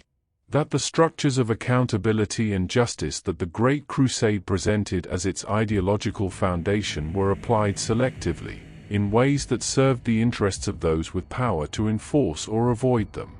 That he who had always been honest about the role of fear and force in maintaining order, was surrounded by a system that exercised fear and force while pretending to be doing something else. He had destroyed a world, and been met with a turned back. Not a reckoning. Not even an honest confrontation. A turned back. There was no return from this point. Not because the destruction of Nostramo had made return impossible in some purely mechanical sense, but because it had completed something. The arc that had begun in the Pit of the Damned, had passed through the Pyramid of Corpses and the renamed Legion and the deteriorating relationships with his brothers, had now arrived at its logical terminus. The world was gone. The past was gone. What remained was the Night Haunter, the Legion, and the long darkness that was already, in his visions, beginning to acquire its final shape. The point of no return is not always marked by a sign.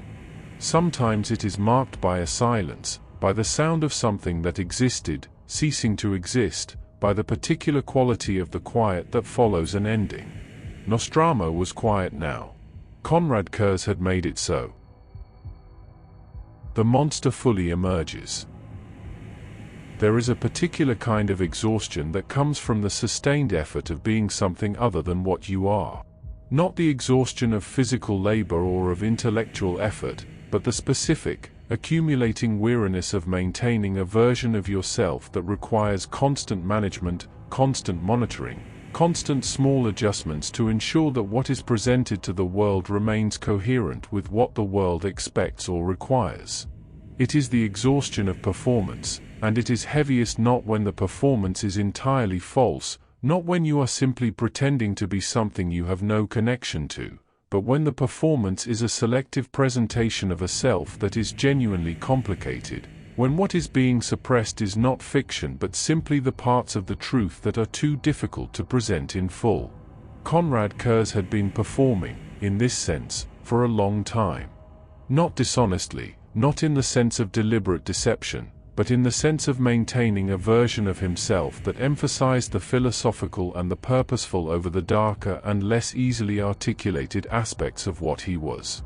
The Night Haunter had always existed alongside whatever more measured self he presented in formal contexts, in councils and in the company of brothers and in the conduct of official crusade business. The duality was not new. But for a significant portion of his career, the two aspects of his identity had existed in a kind of managed tension, each present, neither fully dominant, the balance between them maintained by whatever combination of will and circumstance and ongoing investment in the project around him had made the maintenance worthwhile. After Nostramo, the maintenance became increasingly difficult. And then, by degrees, it stopped.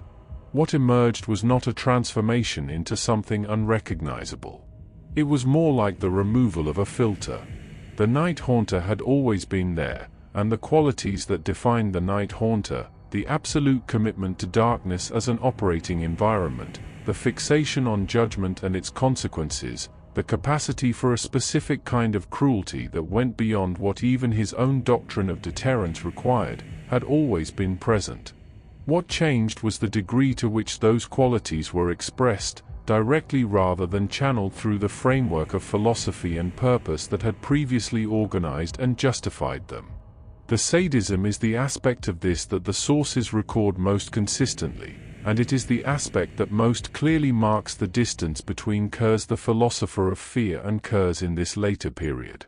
A philosophy of fear, applied with the internal consistency that Curze had always claimed, should be indifferent to the experience of the person on whom it is being applied.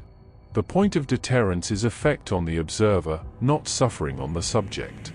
The suffering of the subject is, in purely instrumental terms, incidental, a byproduct of the mechanism rather than its purpose. When the suffering of the subject begins to become the point, something has shifted in the relationship between the philosophy and the person applying it. The sources suggest that this shift had been occurring for some time before it became fully apparent that what looked, in earlier periods, like the committed application of a doctrine was already, in some instances, something more personal than doctrine required. But it is in this later period, after Nostramo and amid the deepening isolation from the Brotherhood, that the shift becomes unmistakable. The methods employed by Curze and the most extreme elements of his legion acquired a quality that cannot be fully accounted for by the internal logic of deterrence. They were too elaborate, too extended, too attentive to the specific experience of suffering in ways that served no purpose beyond the experience itself. He was finding in the infliction of suffering something that the philosophy did not require him to find there but that he found nonetheless. This is one of the most difficult aspects of Curze to engage with honestly, because it sits in direct tension with the more sympathetic reading of him as a tragic figure whose methods, however extreme, were always in service of a coherent purpose. The sadism complicates that reading. It does not entirely destroy it, because the philosophy was genuine and the purpose was real, but it introduces a dimension that the purely tragic reading has to work around rather than through. His obsession with judgment deepened in parallel with this. He had always understood himself as a figure of consequence, as the administrator of outcomes that other, more comfortable systems of governance were too dishonest or too weak to deliver. But the obsession in this period moved beyond the functional and into something more consuming.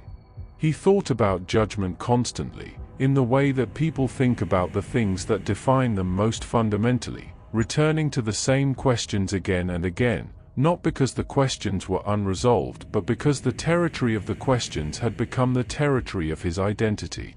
What is justice? What does punishment actually accomplish? What is owed to a species that will not save itself? And death. His relationship with death in this period is unlike his relationship with it at any earlier point. Death had always been the instrument of his methods, the consequence at the end of the chain of deterrence, the thing that happened to those who violated the laws he enforced.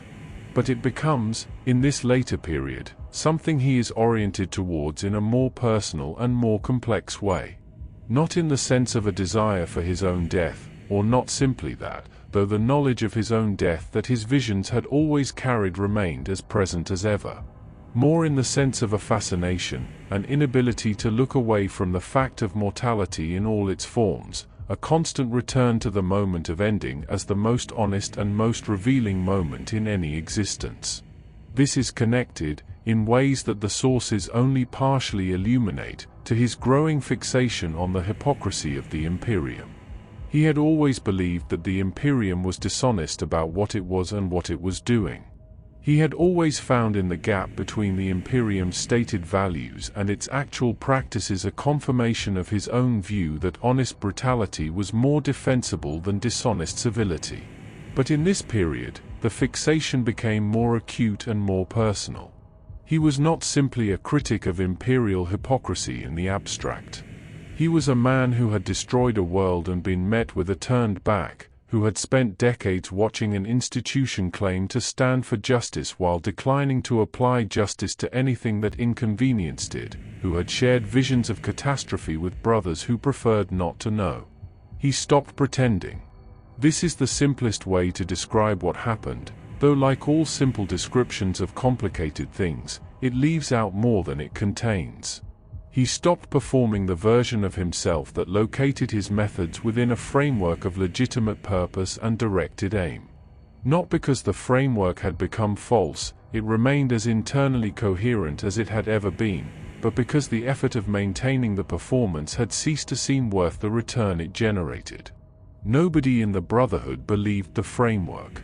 The Imperium had demonstrated that it did not hold itself to the standards it claimed to hold others to.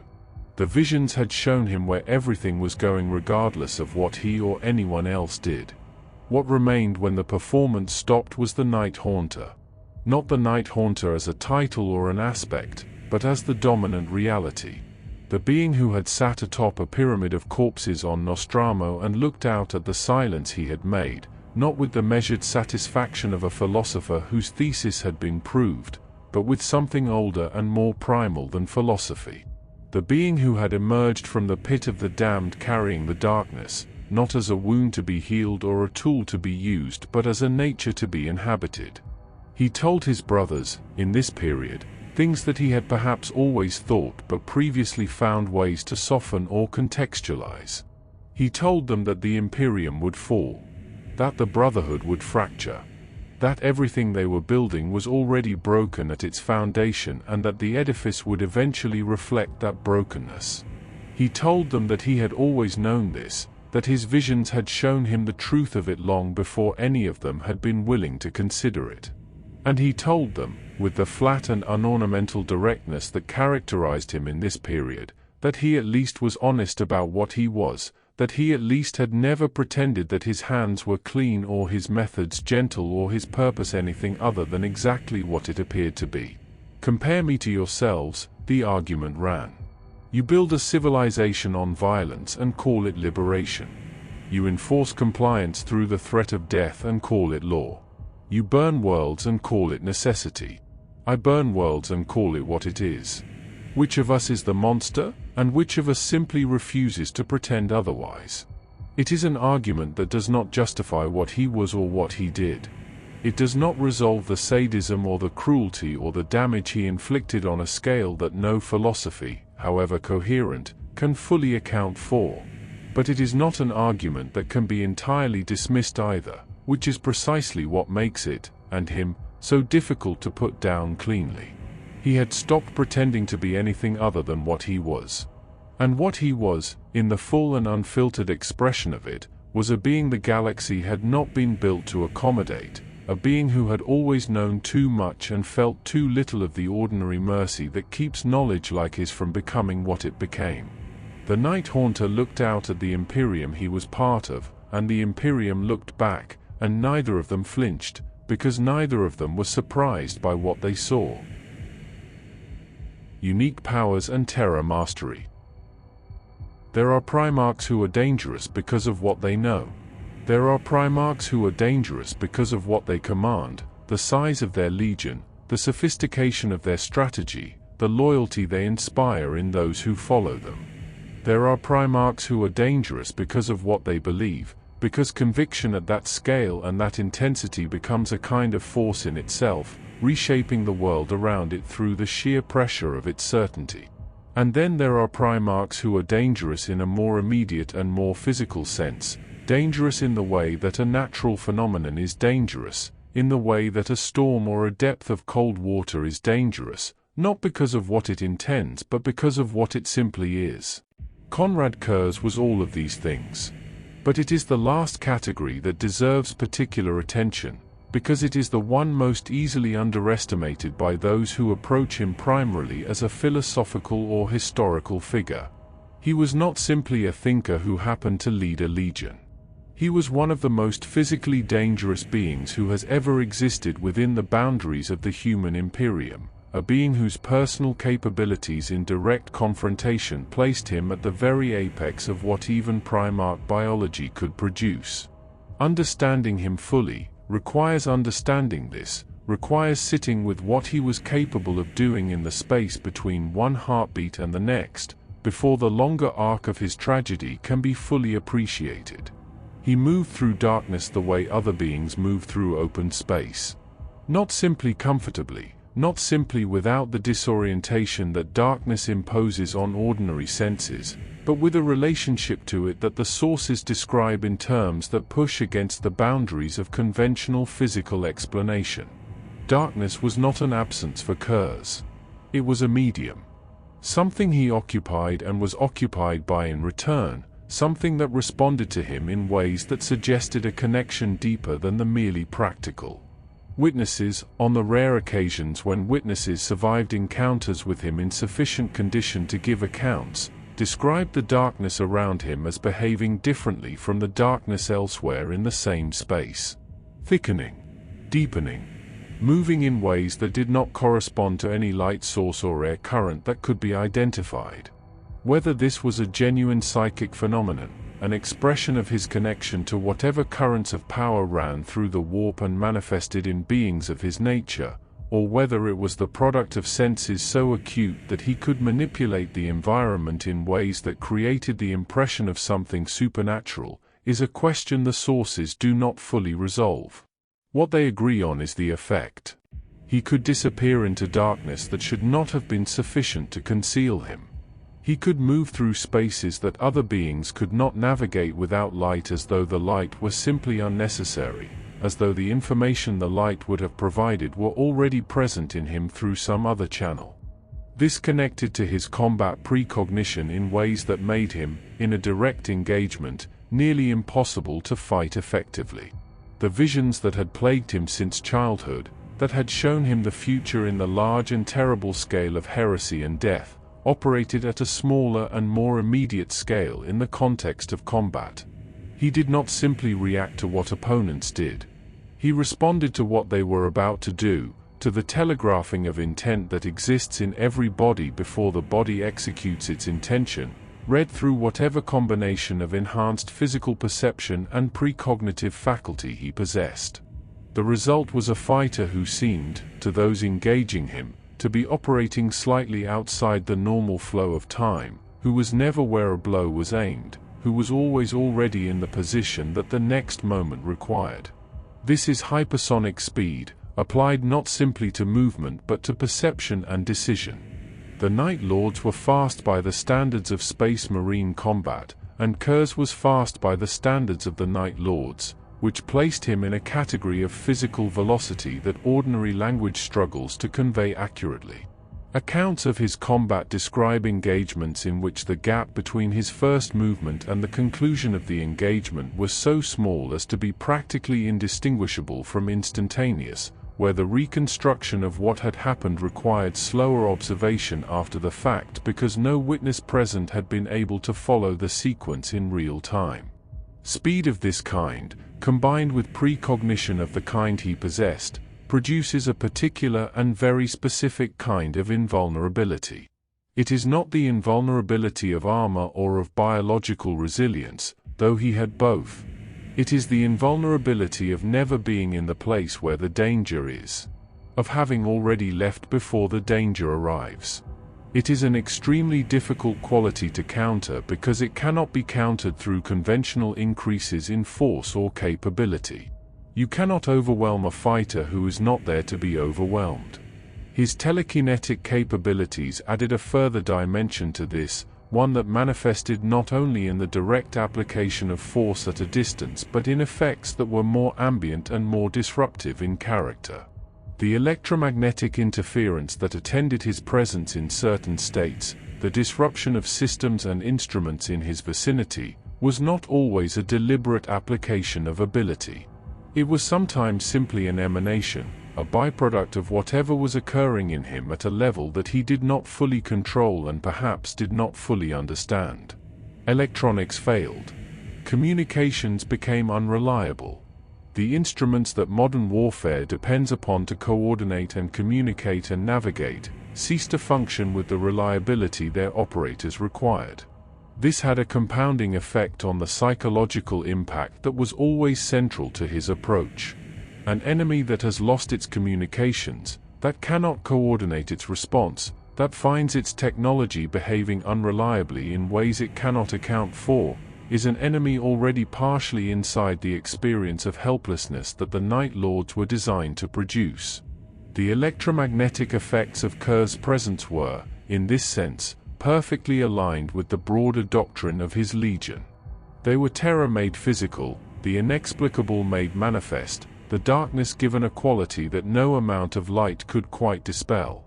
The memory absorption that had begun in the pit of the damned, that raw and terrible mechanism through which the infant who would become the Night Haunter had begun to accumulate knowledge, remained with him in a more refined form throughout his life. In combat, this manifested as an almost instantaneous reading of an opponent that went beyond what observation alone could produce. He absorbed information about people through proximity and contact in ways that gave him access to knowledge of their capabilities, their histories, their fears, their points of greatest vulnerability, that no conventional intelligence gathering could have provided in the time available. He knew things about the people he was fighting that they had not told him and could not have told him. He knew where to press. Taken together, these capabilities describe a being who was not simply dangerous in the way that a powerful weapon is dangerous, through the application of force to a target. He was dangerous in a more total and more encompassing way. He was dangerous to the body through his speed and his physical capability. He was dangerous to the mind through his precognition and his reading of psychological vulnerability. He was dangerous to the environment through his electromagnetic effects and his relationship with darkness. He was dangerous to the will through the accumulated weight of what he was and what he represented, through the simple fact of his presence and what that presence communicated to every living thing in his vicinity. To fight Konrad Curze was not to engage an opponent in the conventional sense. It was to enter a space that he had already defined, on terms that he had already set, where the ordinary assumptions about how a confrontation proceeds did not apply. It was to discover, generally too late for the discovery to be useful, that the darkness you had walked into was not empty and had never been empty, and that what it contained had known you were coming before you had decided to come. He was not the largest of the Primarchs. He was not the most heavily armored or the most physically imposing in the static sense of that word.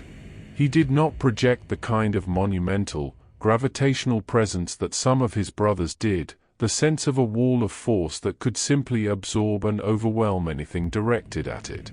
He was something different. He was the thing that was not where you looked for it. The thing that arrived from the direction you were not watching. The thing that knew, before you had acted, what you were going to do and where that action would leave you open. He was the dark made capable. The fear given a body.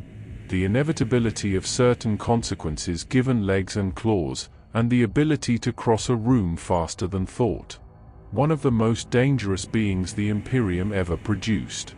And it had made him, and pointed him at the galaxy, and would spend the rest of his existence discovering what that decision actually meant.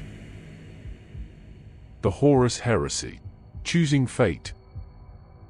When the Horus Heresy began, when the thing that Konrad Curze had seen in his visions for the entirety of his existence finally crossed the threshold from prophecy into event, his response was not the response of a man who had just received terrible news. It was the response of a man who had just been proved right. This distinction matters enormously. It is the key that unlocks everything about his conduct during the heresy, everything that might otherwise appear as simply the behavior of a traitor who had surrendered to darkness and abandoned whatever principles he had once held. He had not abandoned his principles. He had arrived at the moment his principles had always been pointing towards. The heresy was not a temptation that Curze succumbed to. It was a confirmation that arrived, with the particular weight of confirmations that have been anticipated for a very long time, and settled into him not as a wound but as a verdict. He had told his brothers. He had shared the visions and been met with disbelief, with dismissal, with the particular condescension of people who are certain that the uncomfortable thing being described to them cannot be true because its truth would be too inconvenient. He had watched the Brotherhood perform its unity while the fractures he had already seen ran deeper beneath the surface. He had observed the Imperium maintain its self-image of noble purpose while behaving, in every practical instance, according to the logic of power that he had always said was its actual foundation. And now, here was Horus. Here was the War Master, the first son, the chosen instrument of the Emperor's will, standing in open rebellion against the father who had made him and leading half the legions to war against the other half. If this surprised Konrad Curze, the sources give no indication of it. His alignment with Horus is one of the most consistently misunderstood aspects of his story, because it tends to be read through the framework that the heresy imposes on all those who chose the War Master's side, a framework in which the choice to oppose the Emperor is a choice for chaos, for the corruption of the warp, for the abandonment of whatever humanity the individual previously possessed. This framework applies, with varying degrees of accuracy, to a number of the traitor Primarchs. It does not apply cleanly to Curze. He did not side with Horus because chaos had offered him something he wanted. He did not side with Horus because demonic influence had corrupted his judgment or twisted his values into something unrecognizable. He sided with Horus because siding with Horus was, in his analysis, the honest thing to do. The Emperor had always claimed to stand for something, and the Imperium had always, in practice, stood for something rather different, and the heresy was the moment when that gap between claim and practice became impossible to paper over.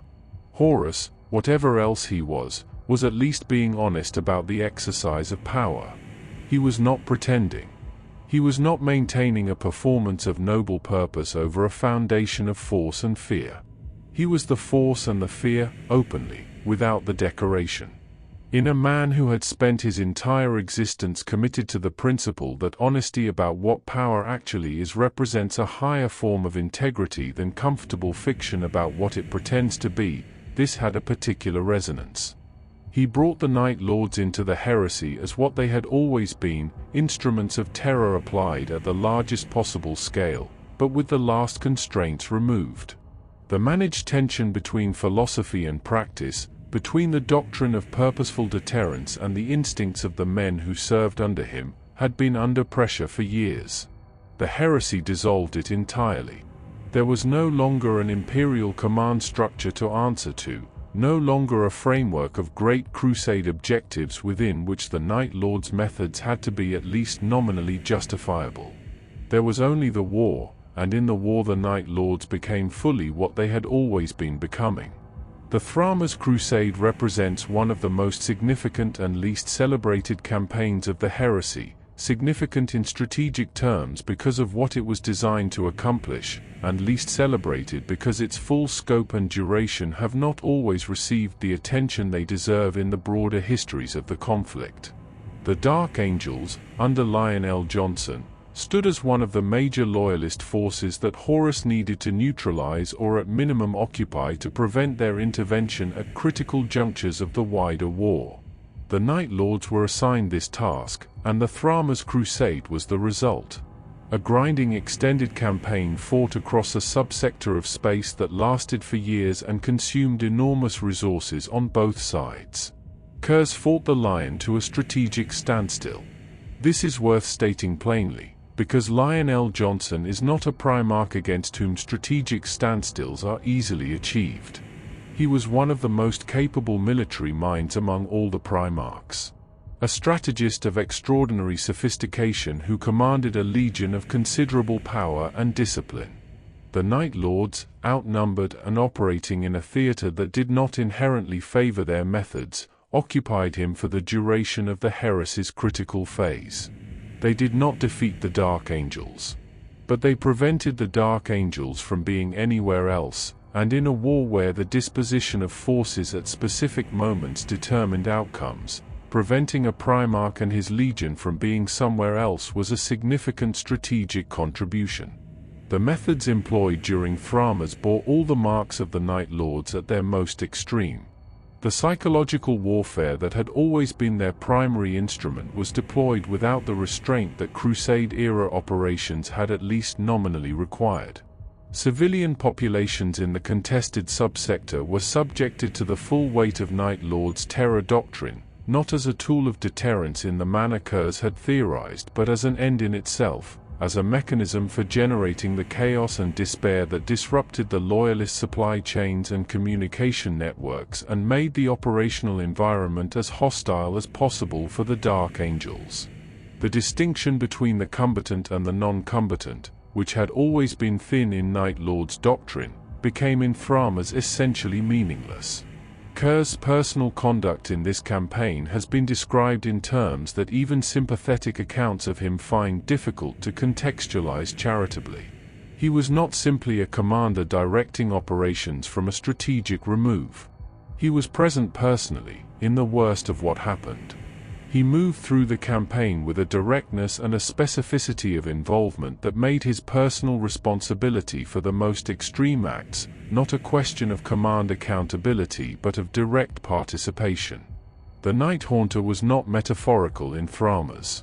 He was there. The drop site massacre at Istvan V had preceded Thramas and established the heresy's opening atrocity, the moment at which the scale of what was happening became undeniable. The Night Lords had participated in the broader architecture of betrayal that made Istvan V possible, had been part of the disposition of forces whose purpose was the destruction of the Loyalist legions who had been drawn to the system under false pretenses.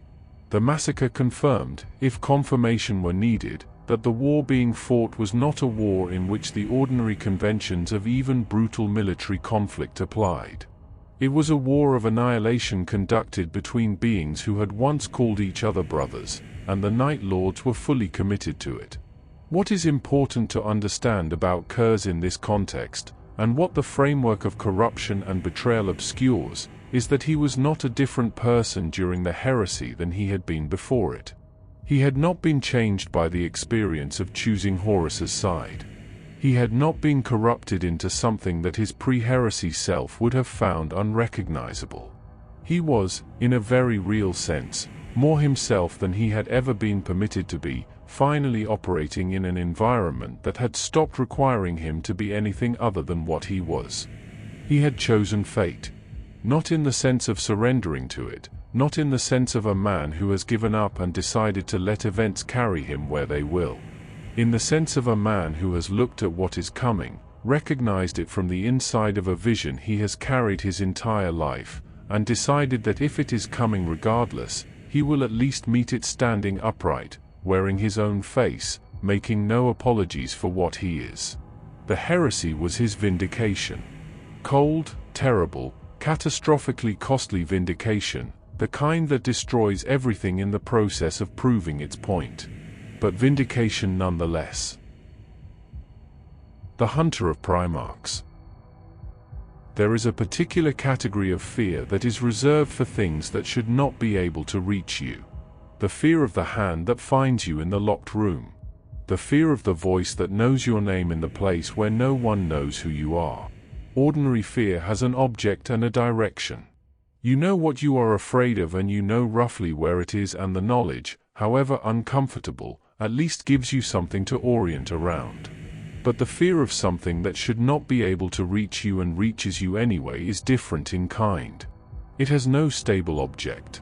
It lives not in the identified threat but in the dissolution of the assumption that you are safe anywhere. Konrad Curze, in the period following the heresy's opening, became this kind of fear for the most powerful individuals the Imperium had ever produced. He became the hand in the locked room. The voice that knew the name. He became the proof that there was nowhere, no fortress, no defended position, no cordon of warriors however elite, that was sufficient to guarantee that the Night Haunter would not find his way through. He hunted Primarchs. The audacity of this requires a moment of genuine consideration, because it is easy to use the word audacity and move past it without fully registering what it means in context. The Primarchs were not simply powerful individuals. They were beings of such extraordinary physical and psychic capability that they existed in a category essentially separate from every other form of life. To hunt one was not analogous to a skilled assassin hunting a general or a king. It was something closer to a force of nature deciding to pursue another force of nature, with all the terrifying unpredictability that implies. And Curze did it not once, not as a singular desperate act, but repeatedly, methodically, as though the hunting of his brothers were simply the next logical extension of the methods he had always used. His pursuit of Vulcan is the encounter that the sources record in the greatest detail, and it is the one that most fully illuminates both the capability and the quality of Curze's approach to these engagements. Vulcan, the Primarch of the Salamanders, was a being of immense physical resilience, a warrior whose capacity to absorb damage and continue functioning extended so far beyond the normal parameters of even Primarch biology that accounts of what he survived read, in later historical periods, as something approaching mythology. He was not an easy target in any conventional sense. He was nearly impossible to kill. Curze nearly killed him. More than once. The extended sequence of pursuit and confrontation and renewed pursuit that characterized their interaction during and after the heresy is one of the most sustained and disturbing individual narratives of the entire period, because it is not a story of a clean engagement between warriors of comparable capability. It is a story of systematic psychological dismantling conducted alongside and through physical confrontation, of a hunter who understood that the point was not simply to end a life but to do something to the person before the ending that would outlast the individual encounter. Curze tortured Vulcan. Repeatedly. Elaborately. With a patience and an attention to the specific texture of suffering that goes beyond any military or strategic justification and into territory that is simply, without qualification, monstrous. And yet Vulcan would not die.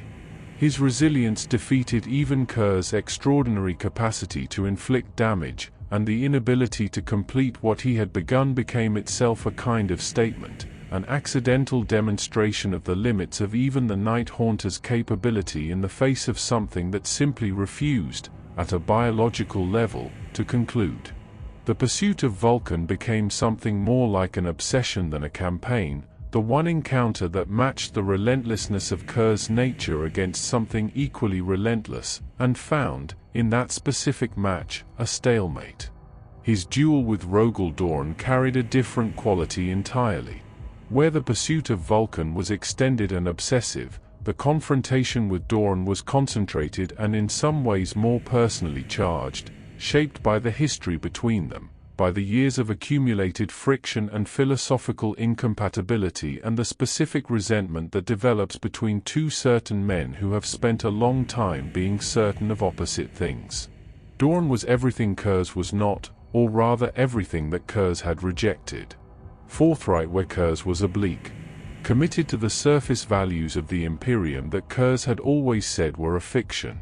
Certain of his own righteousness in a way that Curze found, and had always found, the most insidious form of self-deception. They fought in the way that beings with that depth of history fight, not cleanly, not as pure expressions of martial capability, but with all of the accumulated weight of what they were to each other, making every exchange something more than a physical confrontation. Curze's speed and precognition against Dorn's discipline and endurance. The Night Haunter's particular genius for finding and pressing the points of greatest vulnerability against the Imperial Fist's refusal to acknowledge vulnerability as a concept that applied to him. The duel did not produce a clean resolution. What it produced was injury and the particular, unresolvable tension of two incompatible worldviews discovering, once again, that neither had the capacity to finally defeat the other.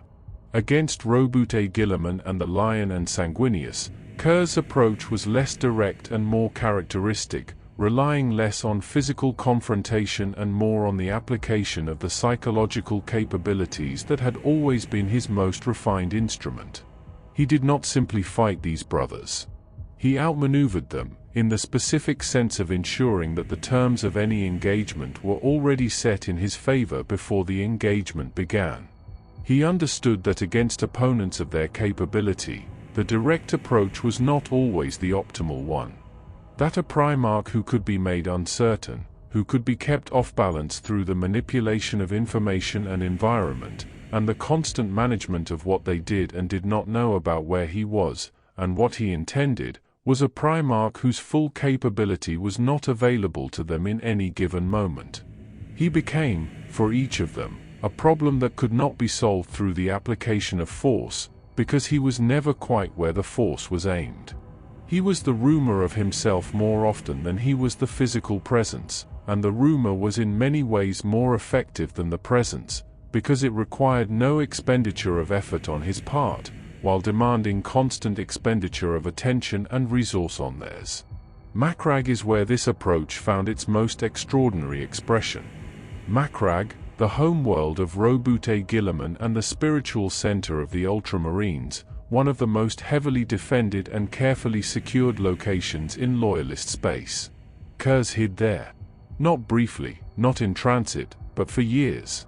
He concealed himself within the defenses of a world that was actively, continuously searching for him, using the resources of one of the most organized and methodical legions in existence, and he was not found. He survived. He moved. He continued to act, to conduct the kind of targeted psychological operations that required his personal involvement, from within a fortress that had been placed on maximum alert specifically because of his presence somewhere within it. The practical requirements of this are almost incomprehensible when examined closely. Years of sustained concealment on a world that knew he was there, surrounded by warriors who were actively and intelligently searching for him, without the resources and infrastructure that normally support extended operations.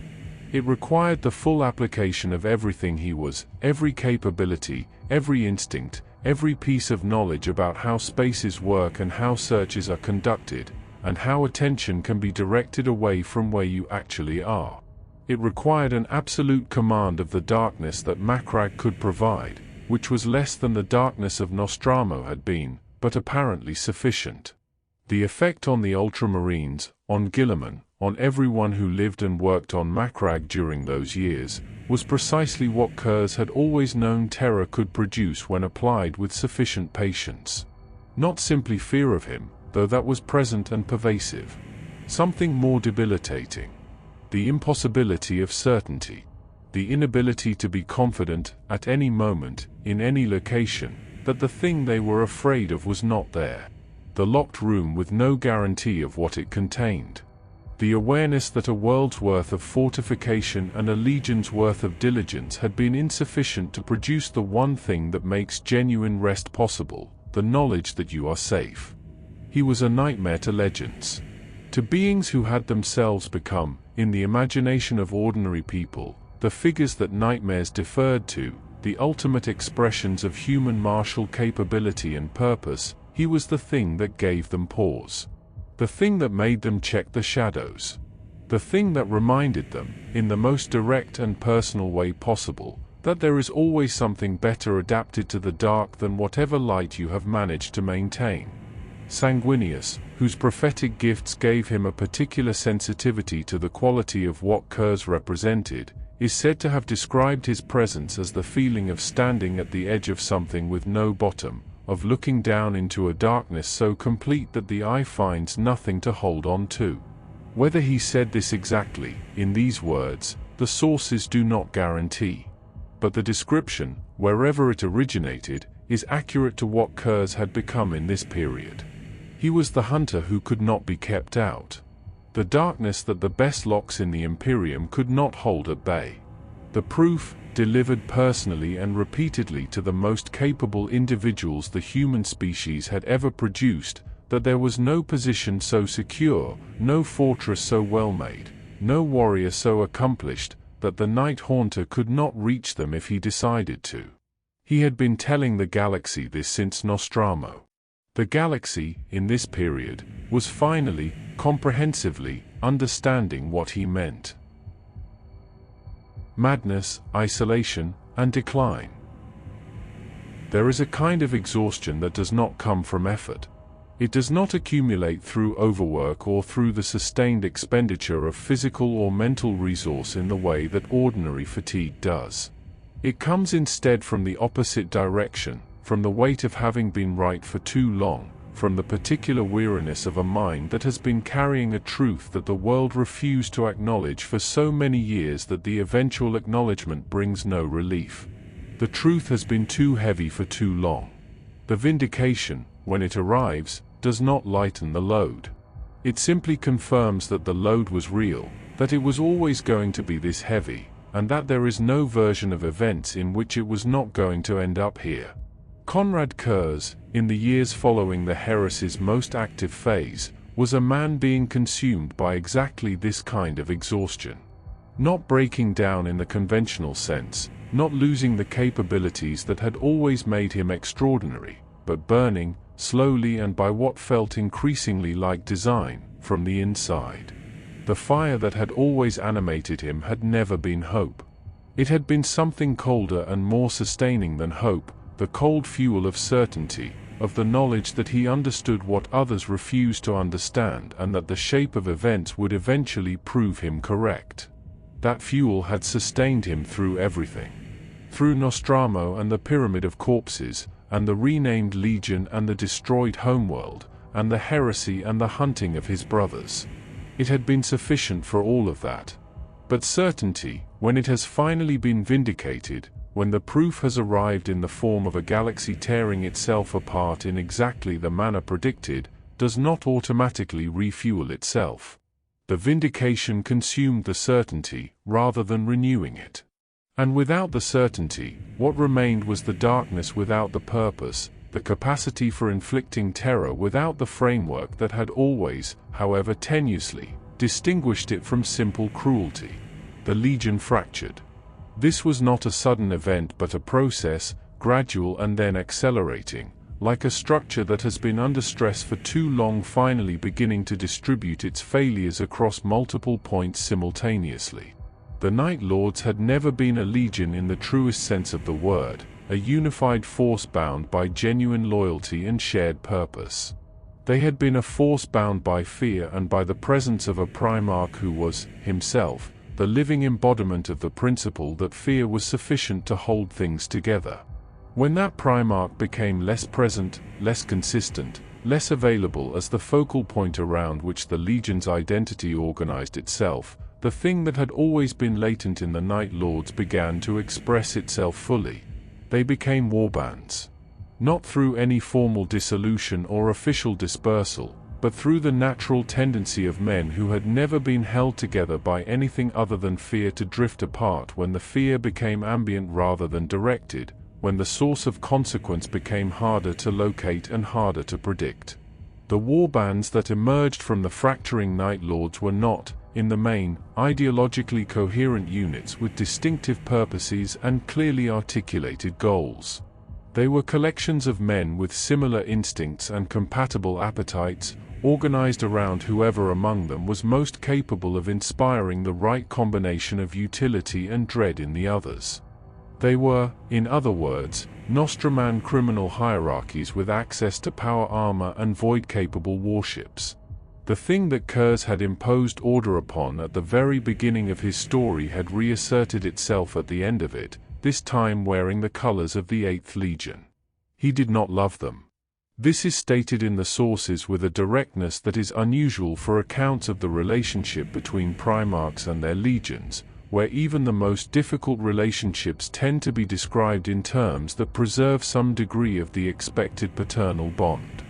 Curze did not experience what he felt for the Night Lords as love, and he did not pretend that he did. He had made them in his image, or rather he had taken what Nostramo had provided and confirmed it in its own nature and pointed it at the galaxy, and what they had become was a reflection of aspects of himself that he understood without affection. You do not necessarily love the thing the mirror shows you. You may simply recognize it. There is a specific quality to the relationships between parents and children who are too similar to one another, who share the same flaws and the same defenses and the same particular ways of converting pain into action, that makes genuine warmth difficult.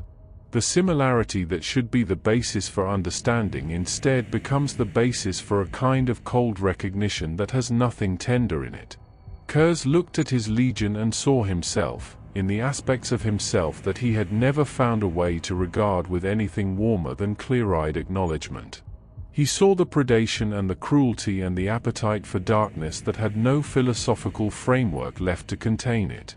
He saw what he had made, and he did not flinch from seeing it clearly, and he felt for it exactly what the Night Haunter had always felt for the things he understood most completely. Nothing soft. Nothing that required the lights to be on. The instability that characterized this period was not the instability of a mind coming apart in the disorganized, unpredictable way that genuine psychological collapse tends to produce. It was more structured than that, more like the instability of a system that is operating exactly as designed but has been designed towards its own conclusion. He was still coherent. He was still capable of the philosophical precision that had always been one of the most distinctive aspects of his intelligence. He was still dangerous, still conducting the kind of targeted psychological operations against loyalist forces that had defined his approach throughout the heresy. But the coherence was increasingly in service of nothing beyond itself. The precision had lost its object. The danger had become untethered from any purpose that extended beyond the immediate. He took captives. Not for intelligence, not for the conventional military reasons that captive-taking serves, but for conversation. This detail is one of the most quietly revealing things about Curze in this period, and it sits in an uneasy relationship with everything else that surrounded it. He would conduct extended philosophical dialogues with prisoners, sometimes for days, exploring in their company the arguments that had always consumed him. The nature of justice. The relationship between fear and order. The question of whether a species that consistently chose the comfortable fiction over the difficult truth deserved the effort that was being expended on its behalf. The question, always present and never resolved, of whether he had been right. He was seeking vindication from people who had every reason not to give it to him, which tells you something important about the quality of what he was looking for. He was not seeking agreement from allies or confirmation from the already convinced. He was seeking it from those who stood most opposed to everything he had done, from people whose deaths he might be about to engineer and who knew it. A vindication extracted from such a source, if it could be extracted, would carry a weight that no other kind could. It would be the proof that even those who had every reason to condemn him could not, when pressed to engage honestly with the arguments, sustain their condemnation. He rarely found what he was looking for.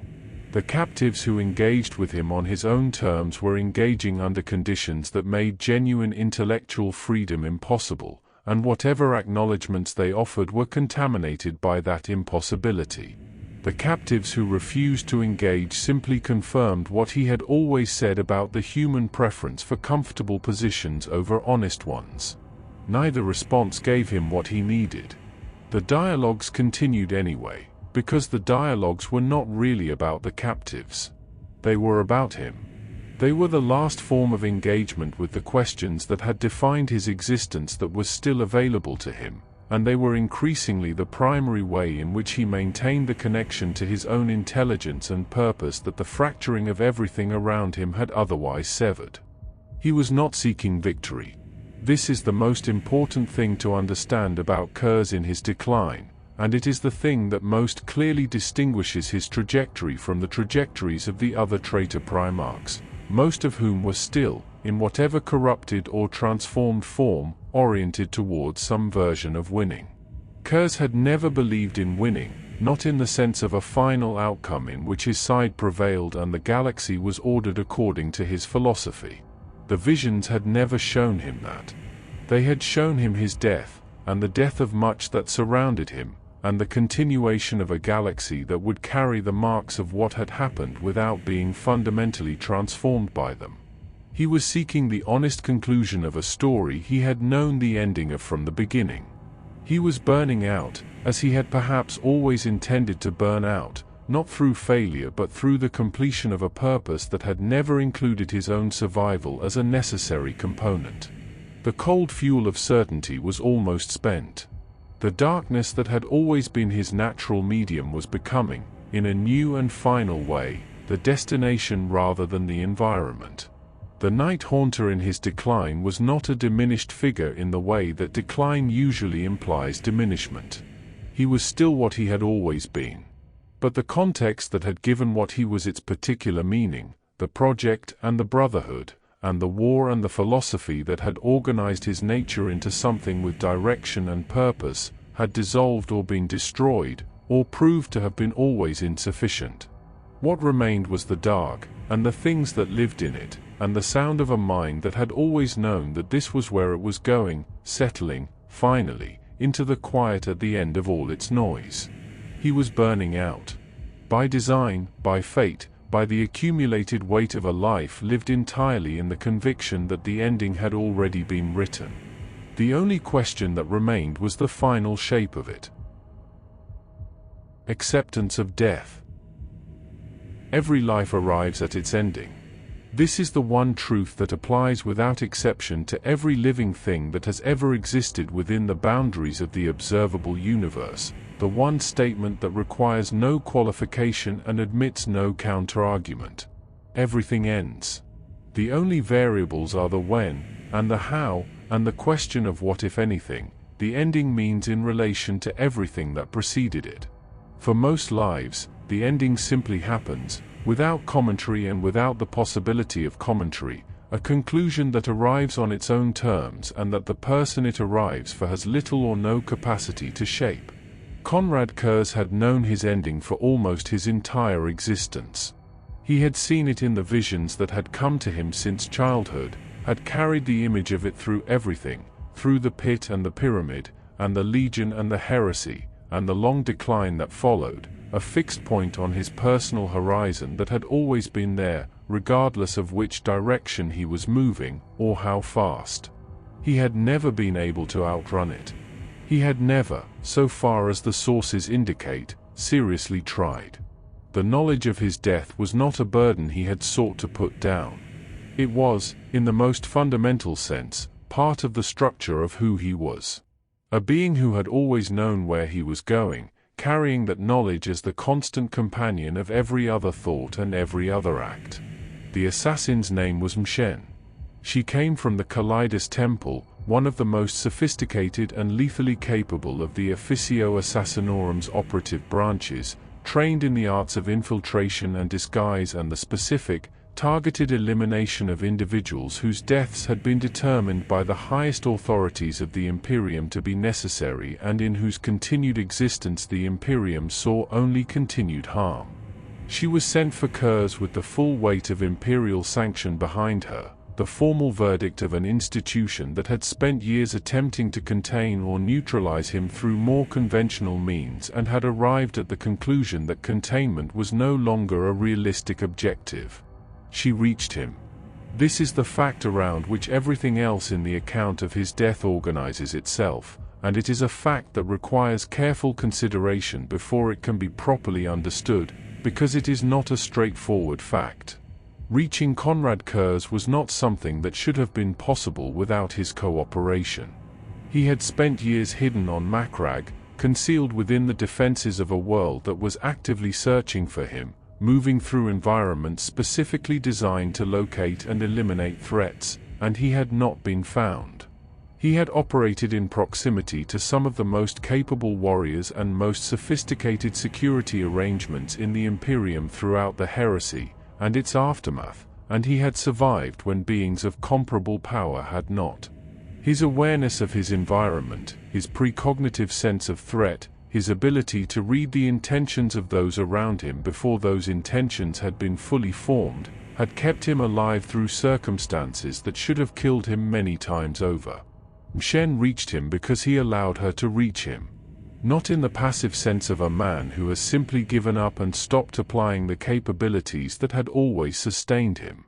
In the active, deliberate, fully conscious sense of a being who has made a specific and considered decision about how his story is going to conclude, and who is in the process of enacting that decision with the same intentionality that he had brought to every other significant act of his existence. He saw her coming. His precognition, which had never failed him in combat and had never been insufficient to the task of keeping him alive when he wished to remain alive, showed him what was approaching. He made his choice. He did not resist. The sources that describe this moment are unanimous on the point, and they describe it with a quality of witness that suggests the accounts are drawing on something more than reconstruction after the fact. He was found seated. He was not armed and ready. He was not in the posture of a warrior awaiting an engagement. He was in the posture of someone who had arrived at a destination and was waiting, not with impatience but with the particular settled quality of someone who has been traveling for a very long time and has finally, unmistakably, reached the place they were always going. He spoke before she acted. The words attributed to him in this moment vary across the sources, as the words attributed to significant figures in significant moments always do, shaped by the accounts of those who recorded them and the long passage of time between the moment and the record. But the substance is consistent. He spoke about justice. He spoke about the question of whether what was about to happen to him constituted justice in any meaningful sense, or whether it was simply the exercise of power by an institution that had always been the exercise of power, dressed in the language of justice. He asked the question not as a challenge or a plea but as a genuine inquiry, the last version of the question he had been asking his entire life, posed now in the moment of its most personal application. He had always said that the Imperium was not what it claimed to be. He had always said that its values were performed rather than held, that the gap between its stated principles and its actual practices was not an accident or a failure but a structural feature, a deliberate obscuring of what power actually was and how it actually operated. And here, at the end, was the Imperium, sending an assassin rather than a tribunal. Here was the Imperium enacting its judgment not through the formal processes of law and evidence and the weighing of arguments that it claimed to be the foundation of its authority, but through the dispatch of a specialist in covert killing, to remove a problem that had become inconvenient. Here was the Imperium being, in this final and personal instance, exactly what he had always said it was. He could have said, with complete accuracy, that he had been proved right one final time. That the manner of his death was itself a confirmation of the thesis he had spent his life advancing.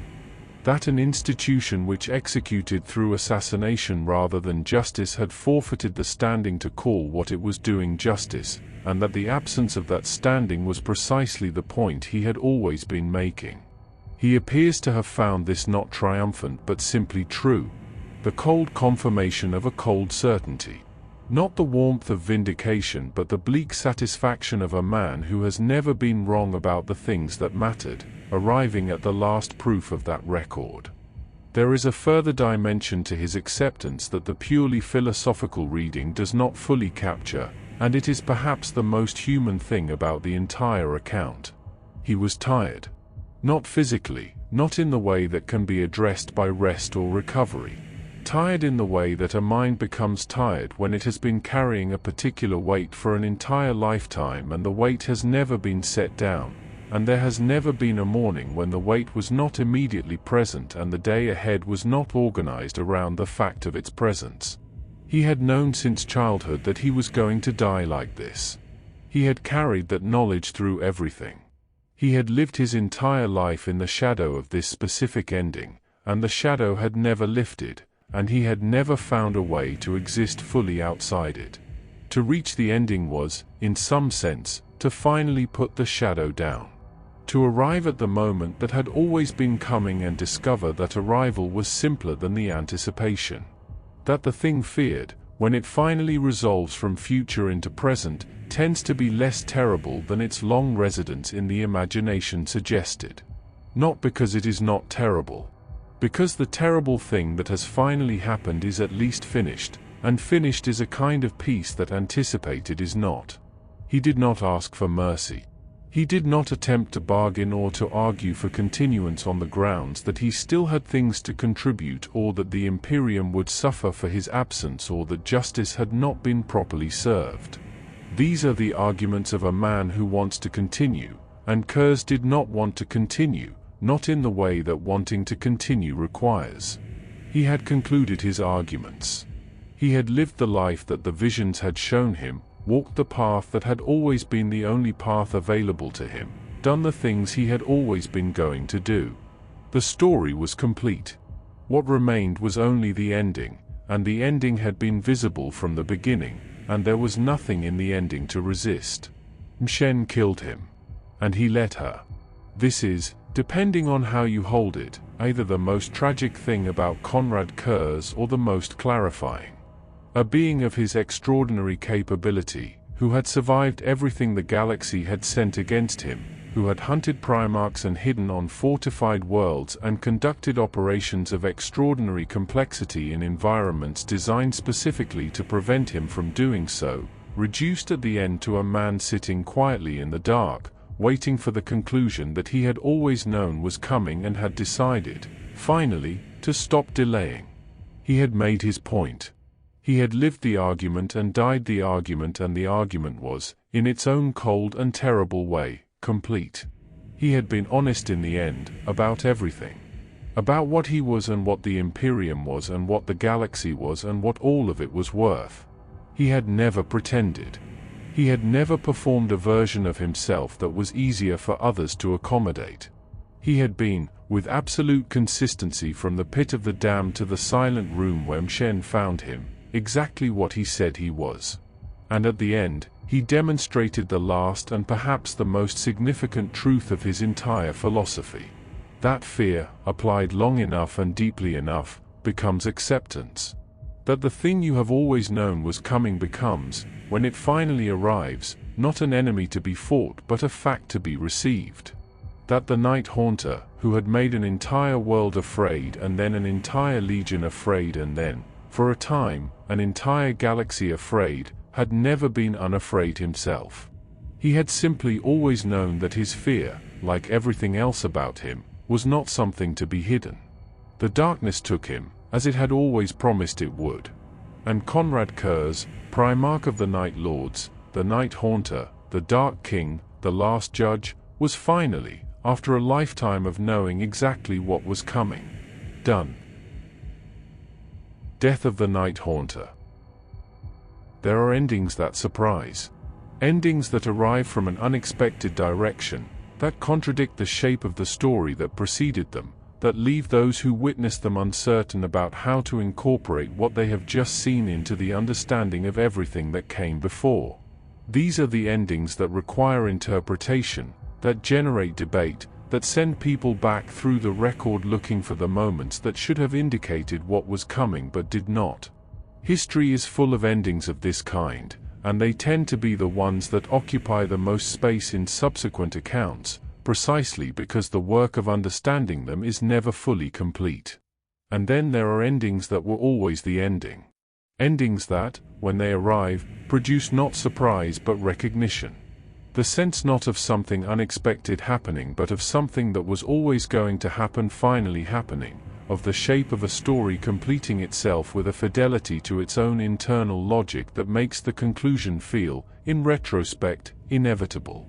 These endings do not require interpretation in the same way. They require something closer to witnessing, a willingness to stand in front of what has concluded and acknowledge, without deflection, what it was and what it means. The death of Konrad Curze was the second kind of ending. It was not a surprise to anyone who had been paying attention, and it was not a surprise to Curze himself, who had been paying attention to it for longer than anyone else and with a degree of clarity that no one else had access to. It was the completion of a shape that had been visible from the very beginning, the arrival of the conclusion that the first moment of his story had already implied. The visions had shown him this. They had always shown him this. And now the vision and the moment were the same thing, and the long gap between seeing and arriving had finally, irrevocably, closed. M'Shen found him in the dark. The sources agree on this much. that the final scene of Konrad Curze's life was conducted in conditions that could not have been more appropriate to the life that preceded it, in the darkness that had always been his medium and his nature, and the environment in which everything most essentially himself had occurred. He was not discovered in some brightly lit command space or in the midst of activity or surrounded by the apparatus of continued purpose. He was in the dark, alone, as he had always, at the most fundamental level, been alone. He had words for his legion before the end came. He told them that he had always known this was coming. Not as a confession of defeat or as a lament for what might have been different, but as a plain statement of fact, delivered with the same flat, unornamented directness that had characterized his communication throughout his life. He had seen it. He had carried the seeing of it through everything. And everything that he had done and everything that the Night Lords had been, and everything that had unfolded across the long arc of his existence had occurred in the full knowledge of this destination. He had not been working towards something other than this and failed to reach it. He had been walking towards this, with complete awareness, the entire time. He told them that the manner of his death was itself his final proof. This is the part of his final words that carries the most weight, and it is the part that requires the most careful attention to hear correctly. He was not dying at the hands of a warrior who had defeated him in fair combat. He was not dying as the result of a military engagement in which his forces had been overcome or his position had become untenable. He was dying because the Imperium had sent an assassin. Because the institution that claimed to stand for law and justice, and the principled application of authority according to stated values had chosen, when faced with the problem of Konrad Curze, to deal with that problem through a covert killing rather than a formal reckoning. He had always said that this was what the Imperium was. He had always said that beneath the language of civilization and the architecture of law, and the elaborate performance of principled governance, what the Imperium actually was and had always been, was power applied to the service of power, force deployed to maintain the position of those who already held force, with the language of justice serving as the decoration on what was, at its foundation, simply domination. He had said this his entire life and been dismissed as a monster for saying it, or been told that his saying it was evidence of his corruption, or been offered the argument that his own methods disqualified him from making moral observations about the methods of others. And now here was the Imperium, in this final and personal instance, demonstrating exactly what he had always said it was. Not sending a tribunal. Not constructing the formal case for his actions and presenting it before a body with the authority to weigh it and deliver a considered verdict. Sending Shen. Sending the covert blade rather than the open court, because the open court would have required the Imperium to hold itself to the standards it claimed to represent, and holding itself to those standards in this instance would have been complicated and inconvenient and would have required an honest engagement with arguments that the Imperium preferred not to engage with honestly. His death was his argument's conclusion. The proof embedded not in the content of a philosophical position but in the manner of its author's ending. "Look at how they are killing me," the argument ran, "and tell me again that I was wrong about what they are. You cannot send an assassin to end a man who was wrong about justice without becoming, in that sending, the evidence that he was right. This is the validation that he had spent his life seeking, and it arrived in the only form that could have carried the weight he needed it to carry. Not agreement from allies or acknowledgement from captives or the abstract satisfaction of seeing his predictions come true in the large catastrophic events of the heresy. Personal. Direct. The Imperium's final statement about what it thought of him, written in the form of a covert killing, delivered in the dark, with no audience and no formal record and no requirement that anyone account for what had been decided and how it had been carried out. He was right. The manner of his death confirmed it. And he had known, because he had always known, that this was exactly how it was going to be confirmed. What does it mean to be vindicated in this way? To be proved correct not by the success of your cause or the acknowledgement of your opponents but by the specific shape of your own destruction.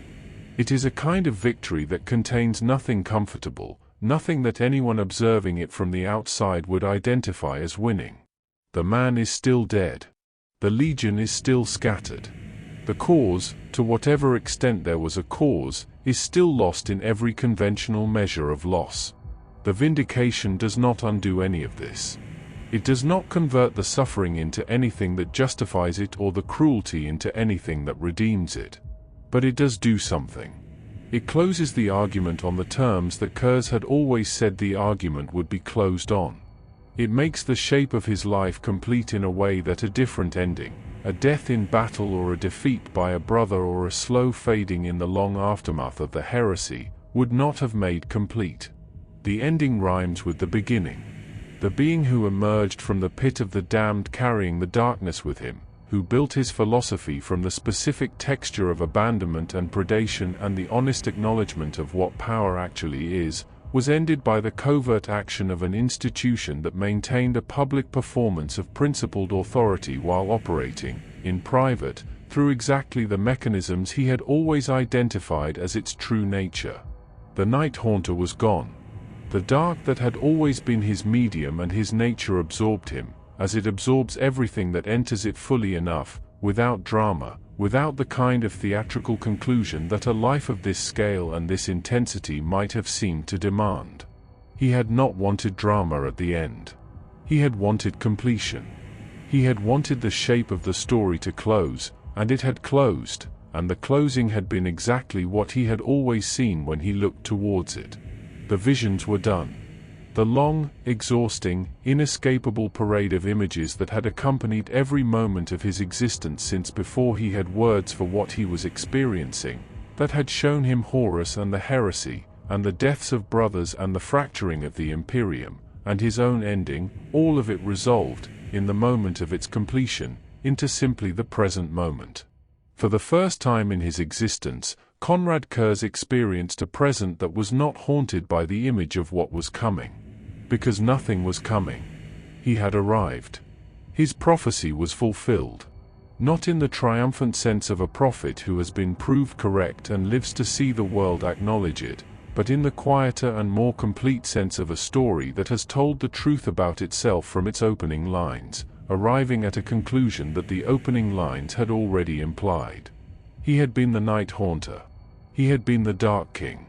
He had been the last judge, and the irony of the last title, that the last judgment delivered in his story was the judgment delivered upon him, by an institution that could not bear to make that judgment openly, is not an irony that resolves into anything comfortable.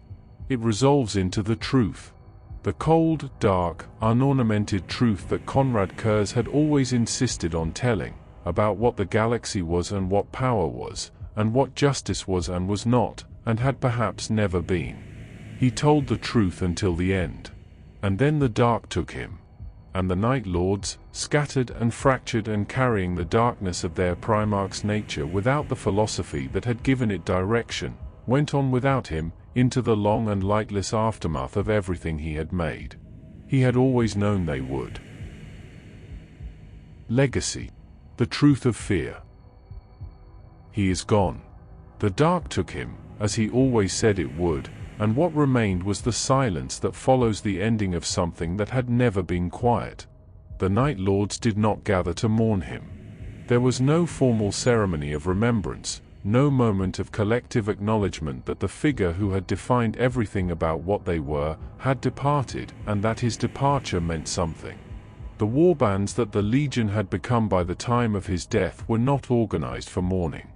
They were organized for survival, for predation, for the continuation of the only logic they had ever fully internalized, which was the logic of the darkness and what lives in it.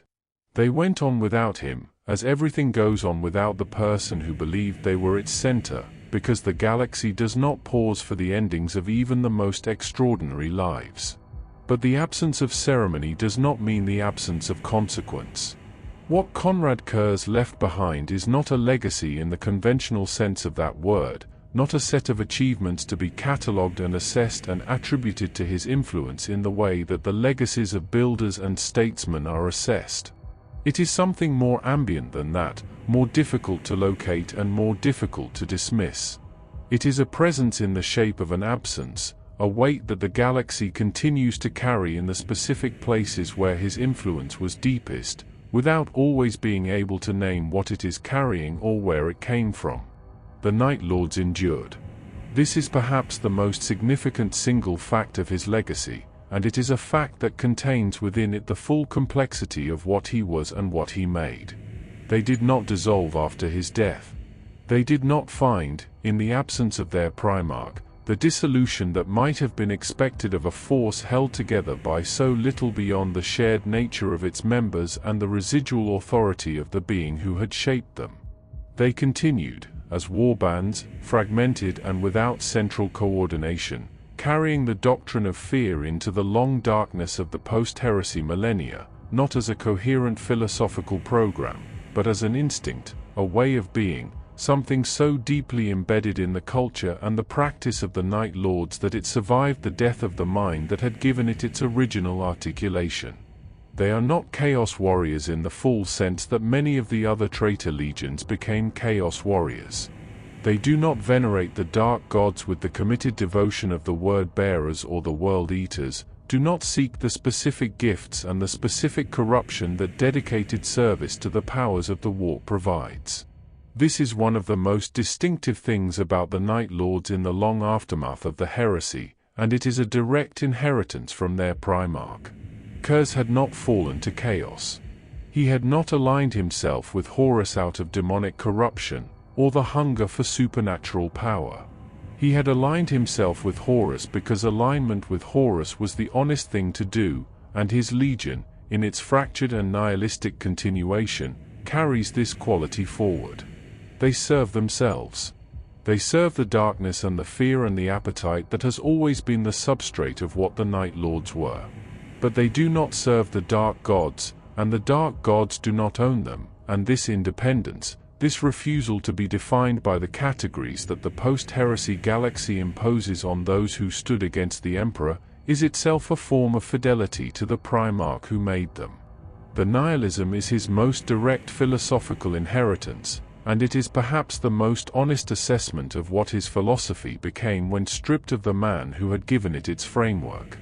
He had believed, with full conviction and on the basis of evidence he found compelling, that humanity was a species incapable of sustaining the kind of order that would allow it to flourish, that the darkness was always waiting at the border of every light, and that the honest response to this was to name it clearly, rather than pretend otherwise.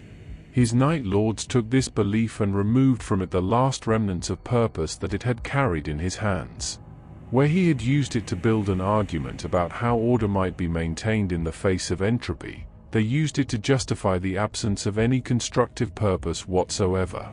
Where he had found in the inevitability of darkness a reason to be honest, they found in it a reason to be unrestrained.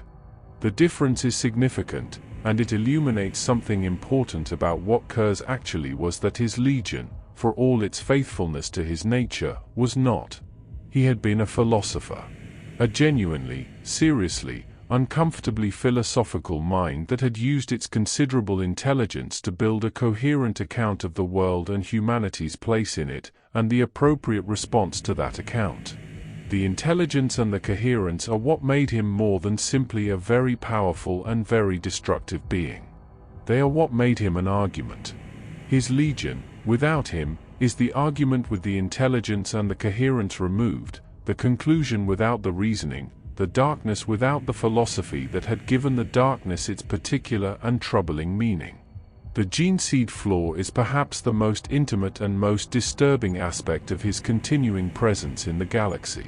The genetic inheritance that passes from the Night Haunter through the gene seed of his legion to each successive generation of Night Lords recruits carries within it, in some form that the biological sciences of the Imperium have never fully understood or been able to account for, a residue of the visions that defined his existence. Night Lords experience precognitive episodes. They see fragments of possible futures, glimpses of deaths and catastrophes and endings, in the same unwanted and unchosen way that Curze experienced his visions throughout his life. The gift, if it can be called that, of seeing what is coming without the capacity to change it, has been passed down through the gene seed like a scar encoded in biology, a wound that cannot be healed because it has been incorporated into the fundamental structure of the inheritance. Each Night Lord who experiences these visions is, in some small and deeply personal way, living a fragment of their Primarch's existence. Carrying, in the unguarded moments of sleep and exhaustion and the vulnerable states that precede and follow combat, the same knowledge of things not yet happened that drove Konrad Curze across the full arc of his terrible life. This is not metaphor. It is biology. The darkness he carried has been written into the bodies of the men who carry his genetic legacy, and it visits them as it visited him, without permission and without the possibility of refusal. The galaxy still fears the Night Lords. Not with the specific acute fear that Curze himself inspired, which was a fear proportioned to the presence of something genuinely extraordinary, but with a more ambient dread that attends the Night Lords as an institution, as a fact of the post-heresy landscape. Worlds that have been visited by Night Lords' warbands carry the marks of those visits in ways that persist for generations, in the specific quality of silence that settles over communities that have been shown, in the most direct possible way, what the darkness contains. The methods that Curze developed on Nostramo, refined through the Great Crusade and applied at their most extreme during the heresy, continue to be applied by his scattered legion in the long centuries of the 41st millennium. The philosophy that gave those methods their original framework is largely absent.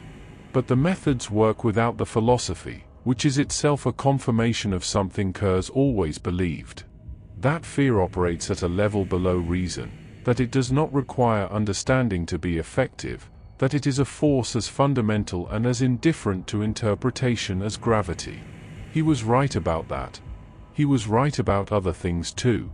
He was right that the Imperium was not what it claimed to be, that the gap between its stated values and its actual practices was structural rather than incidental, that power and justice were not the same thing and had never been the same thing regardless of how insistently the one was dressed in the language of the other.